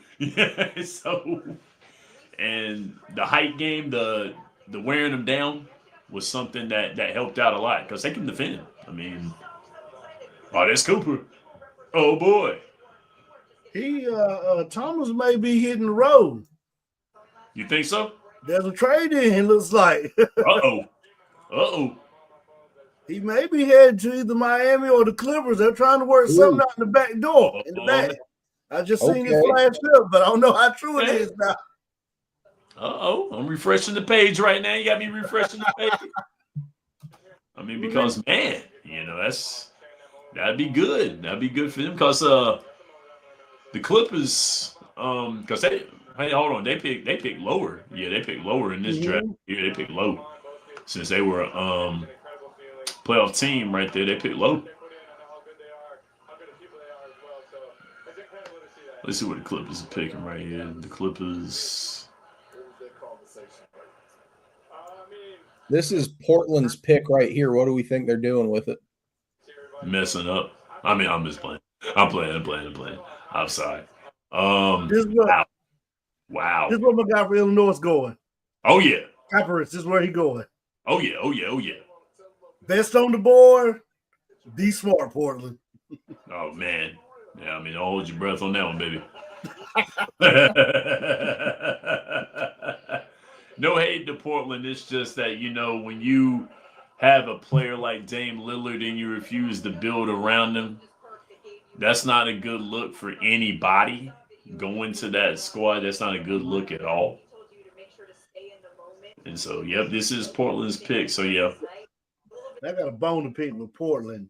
You drafted my guy who was coming to Duke because he went to the Columbine and just decided to play lights out at the Columbine.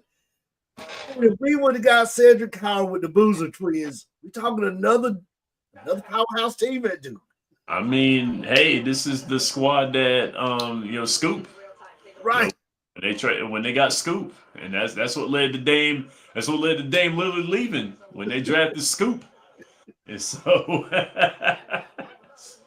old Scoop Henderson. And so, I mean, dang, it's tough crowd there. Tough crowd. Old Scoop Henderson. Hugo Gonzalez. It's Joan Behringer cat. Let's see what he's about right there. Rapidly improving young center. He's a center. They might go Joan on this one. They might go Joan.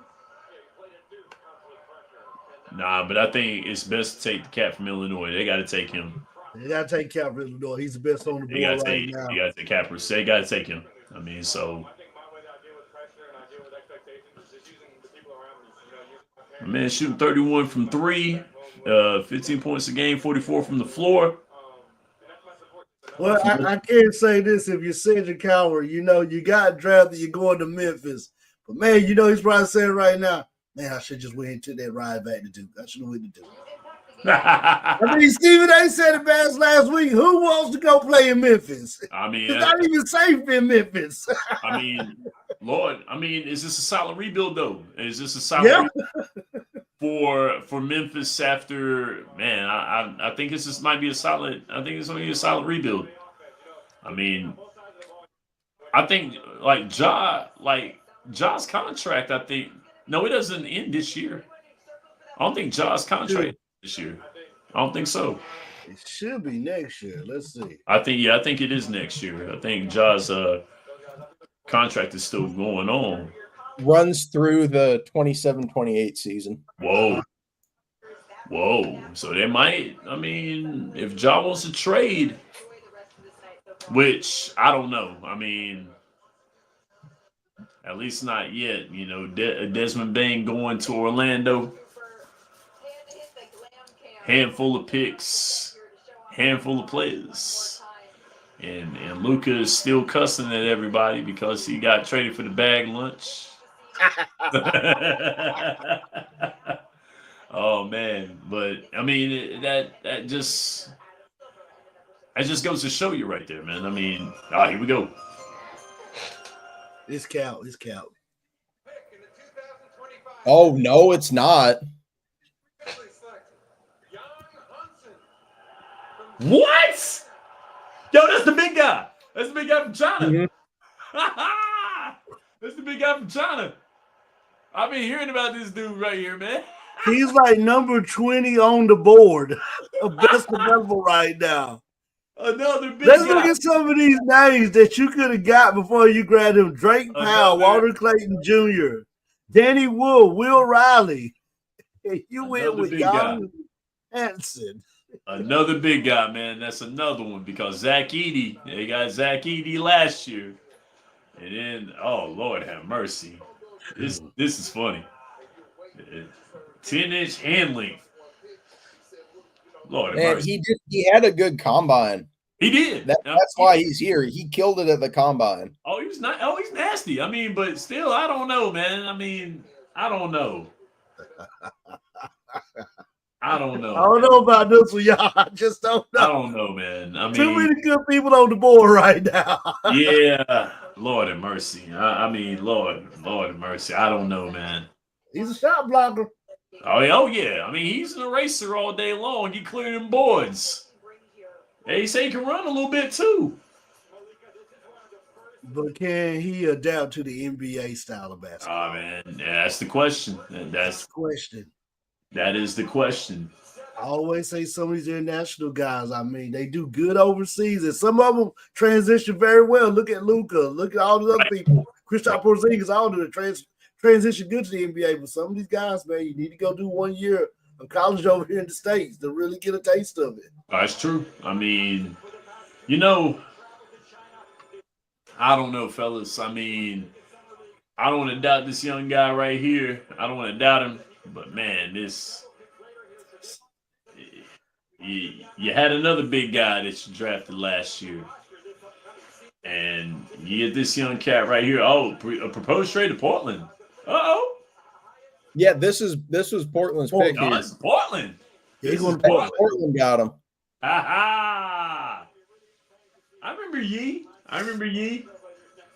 Ha-ha. I just couldn't leave Asa. You got Asa Neal sitting out there. I can't leave him sitting if he's sitting out there. No, not at all. All right, the Grizz get Cedric Howard, and they get a Yang, a 2028 first-round pick, and 2 future second-round picks. That's what the Trailblazers get in return. Okay. Minnesota's pick is already in. What do we think they do here? Asa. Carson saying Portland has Klingon. What are they doing? I got to agree with you. That center position feels crowded. DeAndre Ayton, Donovan Klingon, Yang Hansen now. I don't understand it. They're playing any, meeny, miny, mo. That's what they're doing. I mean, they got to hit on one of these centers eventually, right? And they got to. I mean, Somebody got to hit. something.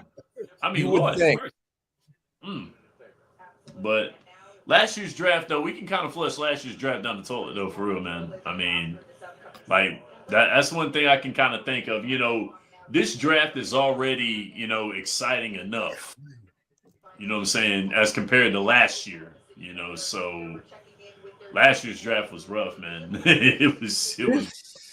This is a hard pick here right here for Minnesota because they got Randall, they got Ant-Man. They're gonna pick somebody in the front court. I mean, they got to. We've been saying his name for like 10 picks now. Asa. I got Asa for this. You've been saying his name forever. This is like Will Johnson. This is like Mike Green with the NFL show. Ah, yes. You were saying his name for a whole round. All night. All night. Got to be Asa. This is Asa. They need to load up that front court. Kasparis. They're going to pick him in from Illinois. Wow. Okay. I'm just going to stop talking at this point. Well, Rudy, you got some competition in Summer County. They don't believe in Rudy no more. Oh, they really don't. I mean, no, they don't. My man didn't play basketball till 2021. Oh, Dude, Lord. He plays soccer. No, man. Uh-oh. Man. So I'm just going to stop talking right now. Yeah. Thinking Asa, he has not left the building yet. Not at all. I mean, for real, not at all. No chance. I mean, for real. Oh, well, here comes Washington. Here comes Washington. All right, let me see. Here comes the Wiz, number 18. Here comes the Wiz. Another center from France. Minnesota's on to something. Oh, yeah. Rudy. And they're trying to place Rudy. That's what they try. It's time. Rudy is still good, but he's not what he was in his past. Right. I mean, with Minnesota not being able to get over the hump this year, you know, getting to that finals. I mean, but can we attribute that the fact that Julius Randle would play off and on, but Ant-Man not having blackout games like he was talking about he was going to be having and all that other stuff, you know, blackout games and all this? Here we go. All the French players, they're going to name them all. Mm-hmm. Wemby. Shout out to Team France in the Olympics. That's another thing. That'll be pretty tough this time. That's another thing. I mean, for real, they played their tail off. I mean, for real. So, yep. Next.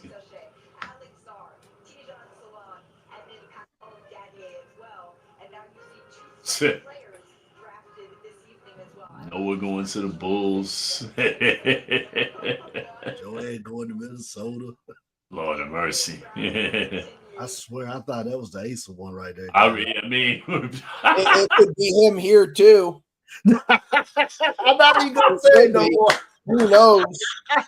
Oh Lord, we thought, fellas, we thought it's like here we are again. Oh my gosh! After my boy just texted me, he said after 1 through 10, you don't know what's gonna happen now. No. Washington. So once again, Ace is number one. He's best available on Jay's board. They gonna not draft him. They gonna not do it.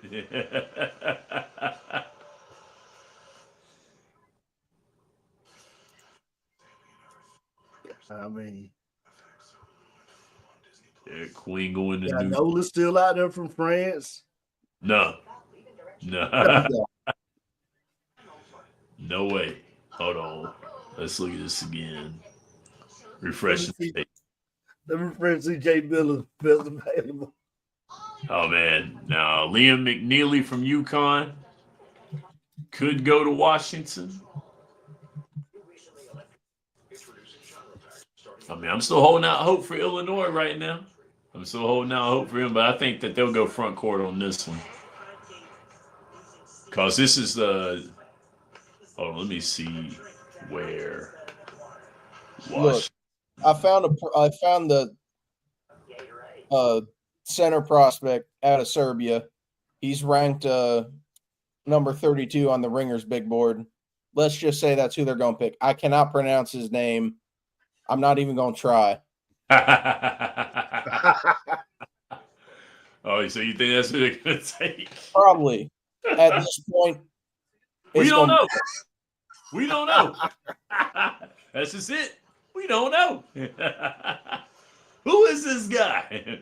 We're going to be like Major League. Drake Powell, why not? I just saw his name pop up. Let's get a UNC guy in here.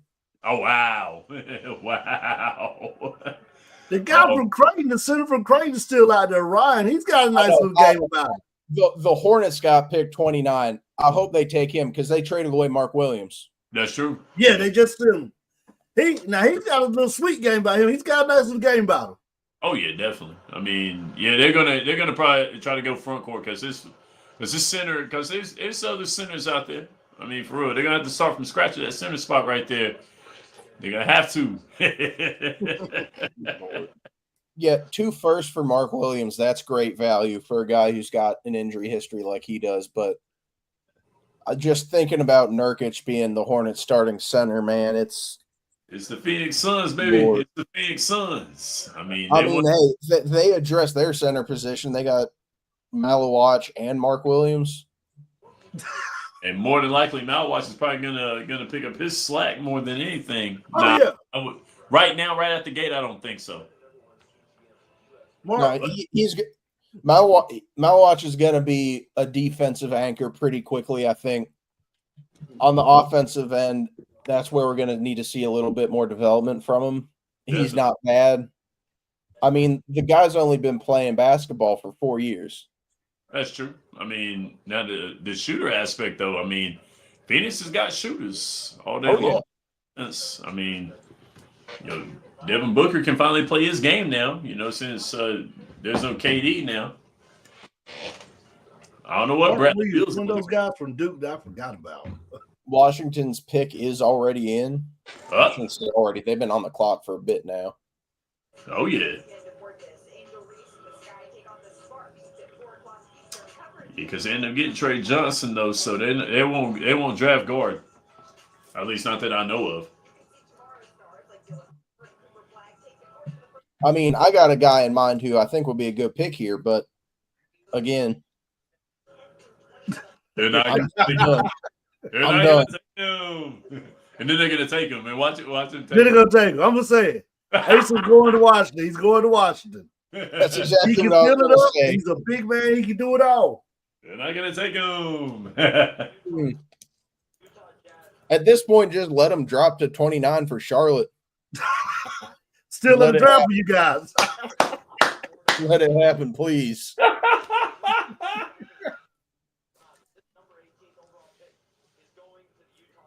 Uh-oh. The Jazz get this. Oh, okay. They're going to get him. They're going to do it. They're going to do it.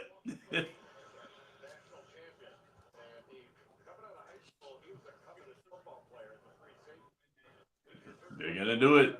They're going to draft. Oh, yeah, the Jazz going to get AC. Yeah, it's done. He's gone. He's going to do it. He's gone. I could see the Jazz going for a guard here, though. That's possible. Willie Clayton. Oh, hey. It's on Willie Clayton. Uh-oh. Willie Clayton Jr. I think they go guard here. You think they go guard? If they go guard, I'm going to go Jason Richardson from Michigan State. Hey. He plays that Jazz style of basketball. Okay. Helping those kids under that Enzo system. Okay. I'll take Clayton Jr. I think Walter Clayton Jr. probably will be their guy there. I'll take Clayton Jr. Oh, yeah. Or Jazz. I go with Clayton Jr.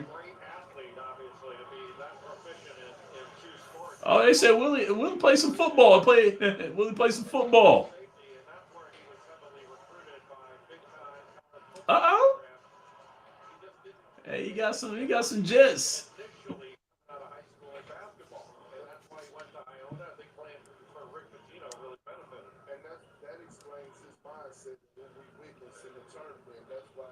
Oh man, let's see.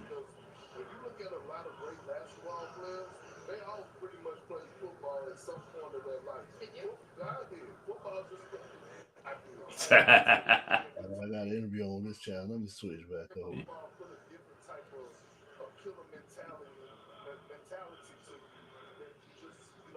Yeah, I think they take Clayton Jr. on this one here. And they're not going to take Asa. So. The Utah Jazz, I think if he is the selection, you think about a Jazz team that went 8-25 in clutch time this season, the worst record in the NBA. Someone with that kind of prowess down the stretch could really help. He rises to the occasion in big moments. Football also makes sense because he plays with great pace, changes speed, but he's also very physical. He's not afraid to get into the bodies of defenders. Oh, he sure did during that national championship, though. I mean, all right, here we go. Big year. Part of the deal to be finalized later, the Portland Trail Blazers are trading to the Memphis Grizzlies the draft rights to Coward, the 11th pick. Oh, yeah. The Grizzlies are trading to the Trail Blazers the draft rights to Young Hunt, the 16th pick. And with the 18th pick, the 125 NBA draft, the Washington Wizards select Walter Payton. Yeah.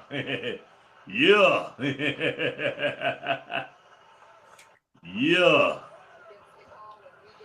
Okay, I was like, yeah, Walter Clayton Jr. makes sense on this one. They'll go guard on it. You got that part right there, Aaron. Mm-hmm. They go guard on that one. So they definitely need scoring in Utah. Definitely. Badly. Yeah. Definitely. So,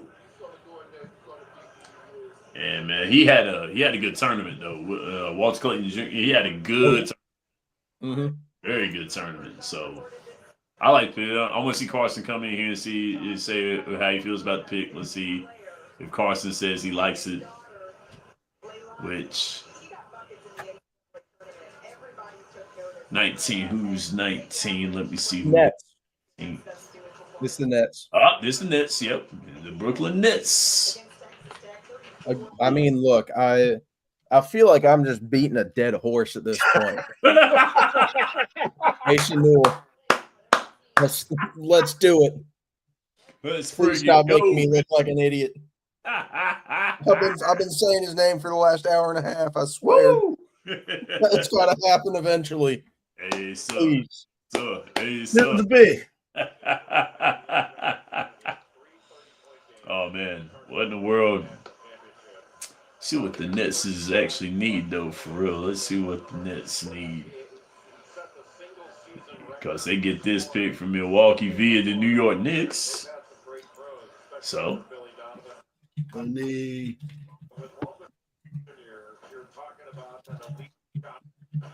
oh yeah, of course, elite shot man. Boy, you want to talk about a shot maker? That's all he done in that all tournament. That man hit big shots all tournament.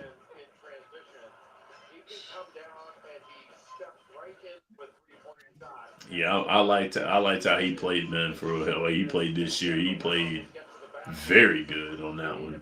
So they need a point guard in the center, and they got their guard in Igor. Oh yeah, that's right. Yeah, they got Igor.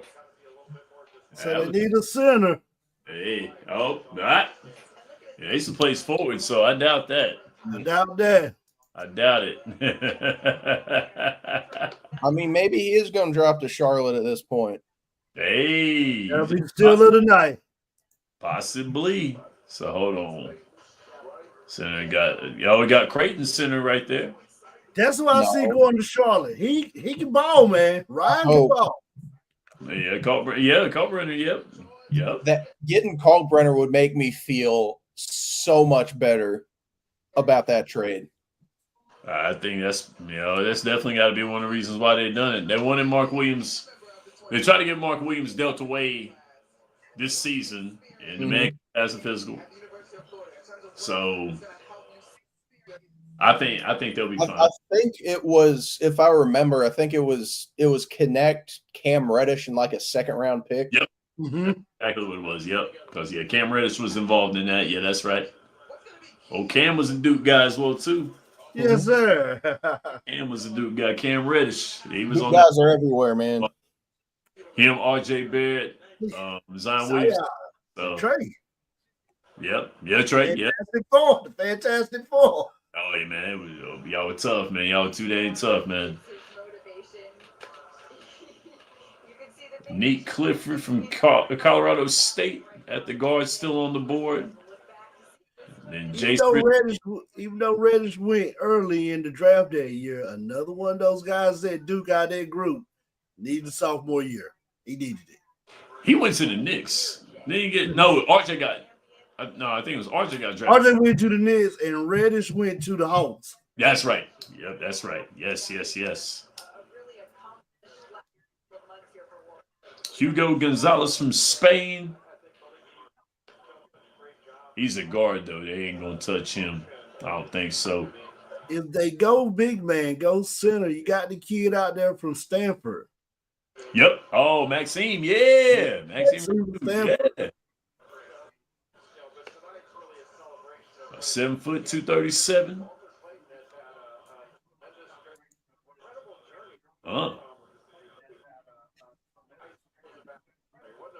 He was on the defensive end. He can score it. He can score it well.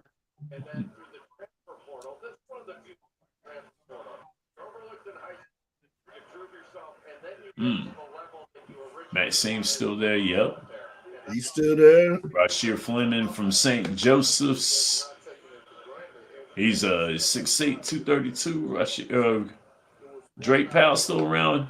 Ben Sharif. Ben Saraf. Your nigga from Penn State still around? Yep. Carson's even saying Asa now. Right. No, it ain't gonna happen. No. I think it's the kid from Stanford. They're gonna pick Noah Pinder from France. Yeah. I'm just playing. I'm just kidding. He's actually the size of a forward, 6'7", 242, and that's surprising. So that is very surprising. I mean, but you gotta get Asa on this one right here. So you gotta get Asa. I doubt it, but all right, here we go. I doubt it, but nope, not Asa. Another guard.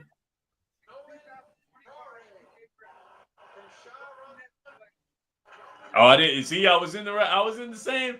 I was in the country. Man, this is the France draft tonight. Yeah, it is. I mean, for real. Hey, Lucas made international players, man. That's a fact. Yeah. And one thing I can say about them, they play pro league style basketball while we're playing collegiate. That's true. Yeah, I mean, Nets from net. And Net's gonna net. And France is on the come up right here. Here comes the Heat. Here come the Heat. Pick 20. Here come the Heat. And this will be the last pick of our live show because I am currently dying. It feels like it is 90 degrees in the studio. I am hanging on by a thread. Oh, man. So we'll see what Michael's Heat do here. Maybe they trade the pick. Who knows? There's been a lot of action here. I don't know. I mean, this is when they pick Asa. You can go to bed happy. This is when they pick Asa right here. You can go to bed happy. You know what I'm saying? So my bed is in the attic. I'm turning on the AC and going downstairs for like 2 hours.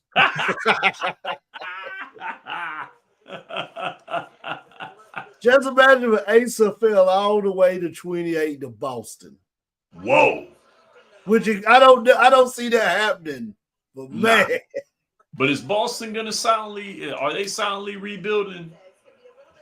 I wouldn't call it a rebuild. I'd call this like a retooling if they end up trading Jaylen Brown.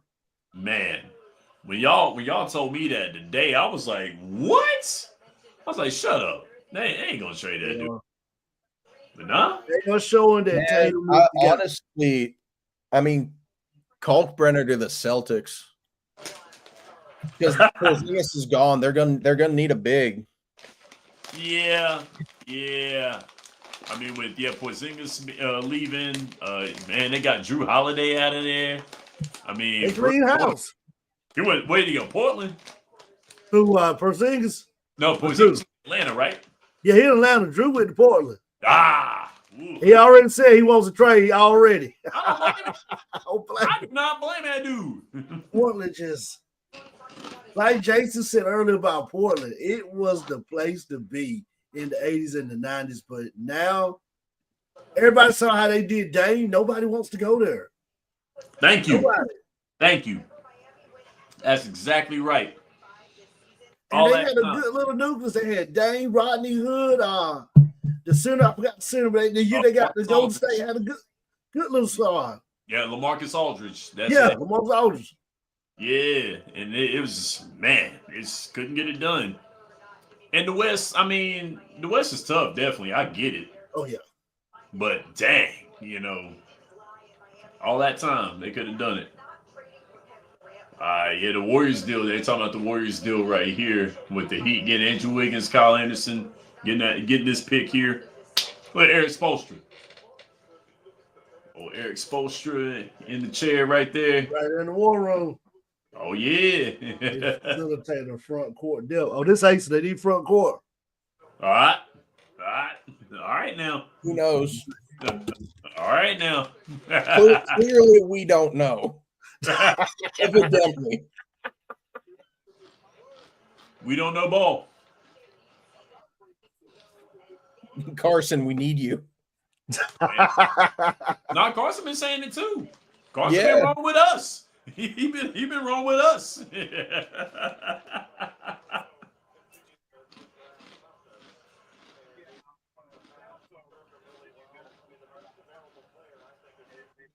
Need a facilitator. I don't know.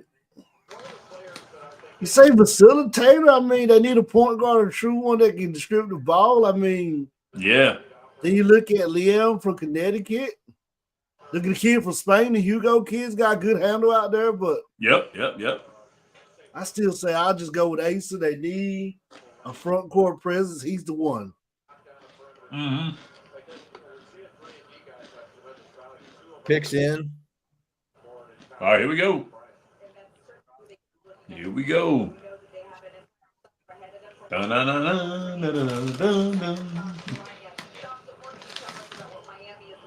Oh, Shams.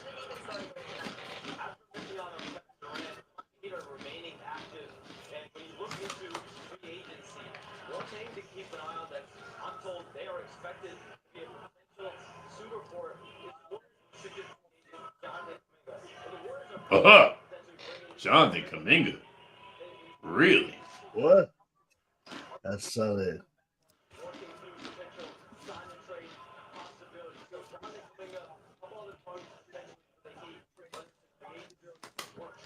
Pat Riley about to make. All right, Pat, who you gonna take? Yeah, Pat Riley gonna make an offer he can't refuse.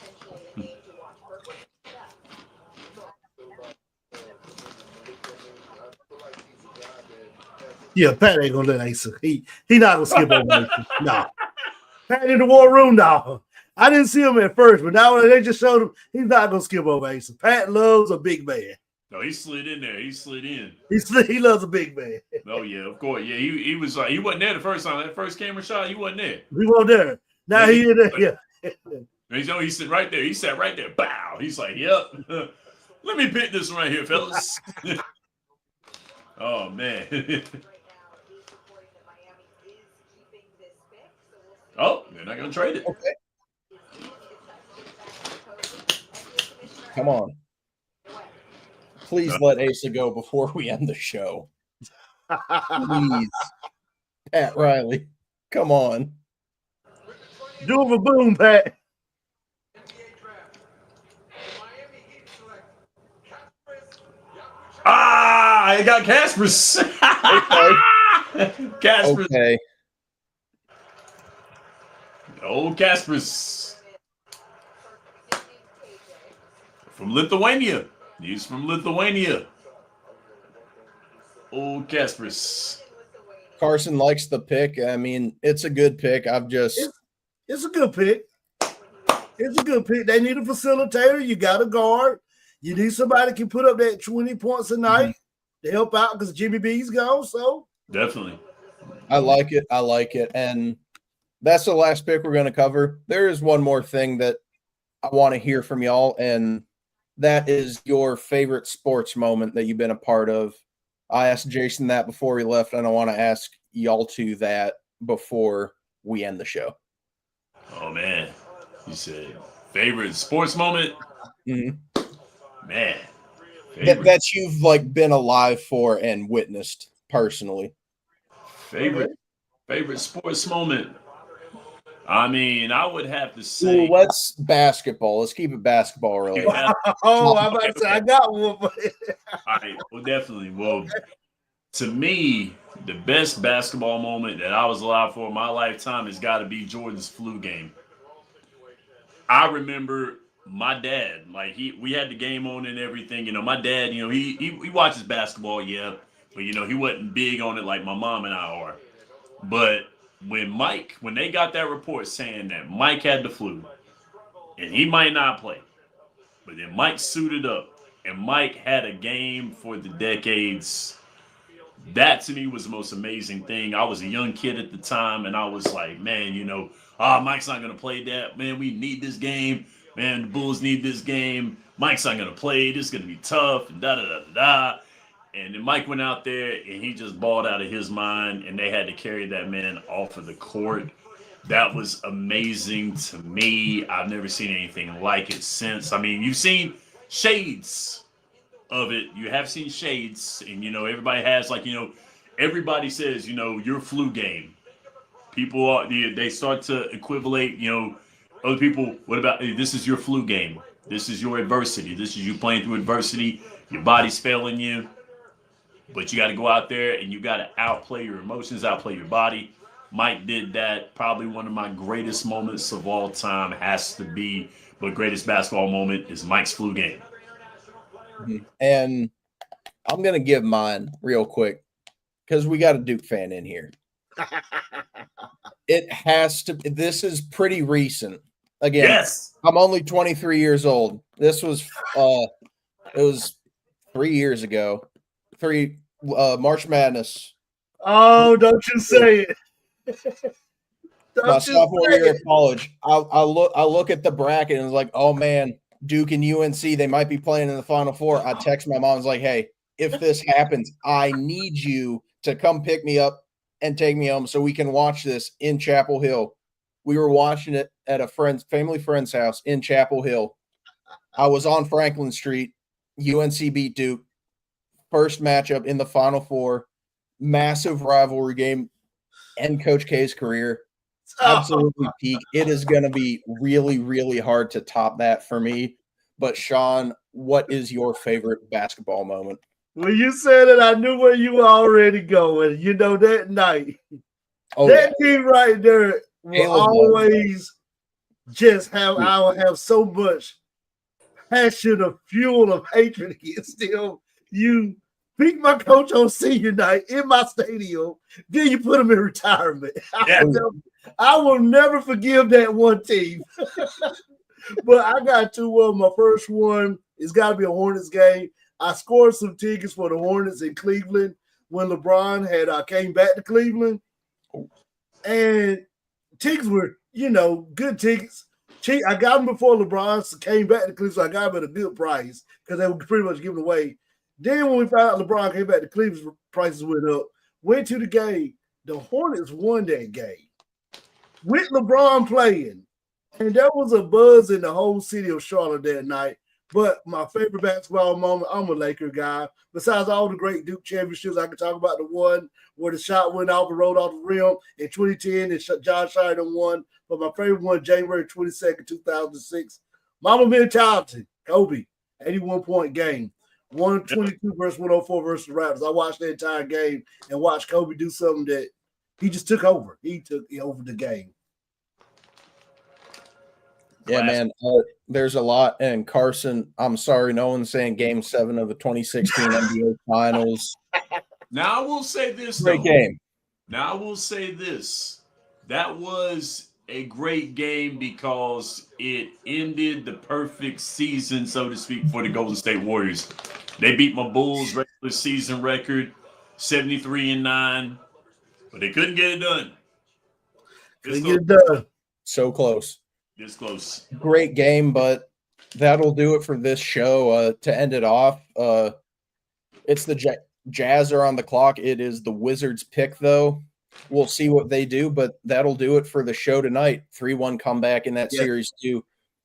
Great series. But again, Duke UNC Final Four. Beautiful. Probably going to be peak. And we will end the show on that note. Huge shout out to Shannon for being on the whole show with me. Love that Ram. Shawn, I appreciate you coming on as well, even though we're giving Duke a whole lot of flack. Always great having y'all on. Thanks y'all for watching. It's been great to come back. Good long show. Carson, I appreciate you watching while you're at work. Wish I could have had you on, but Hoops and Helmets will be back. Gridiron Address will be back eventually. Got to figure out how I want to run that show because we're still pretty deep in the off season, but got some stuff coming up. That'll do it for tonight.